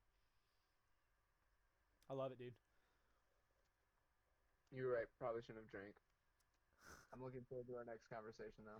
Yeah, man. I think my voice is starting to get hoarse. I think we've covered a lot of bases. We've talked for probably about 2.5 hours or so now. Shit. Yeah, man. We've definitely made some progress. I love it, man. It's been very enjoyable.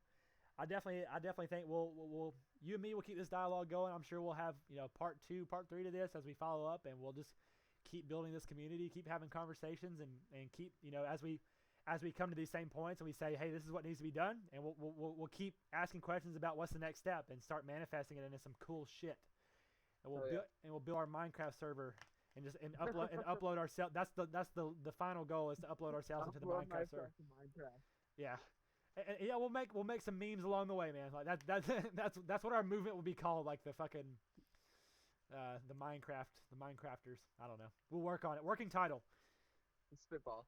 Cool, man. Yeah, awesome. It was a great session. I mean, honestly, I'll probably just let it flow. I may edit just a little bit at the beginning. That I'll probably just upload it and we can spread it around and yeah, cool, man. Tell my people. Awesome talking. See ya. Good talk. Bye. Peace.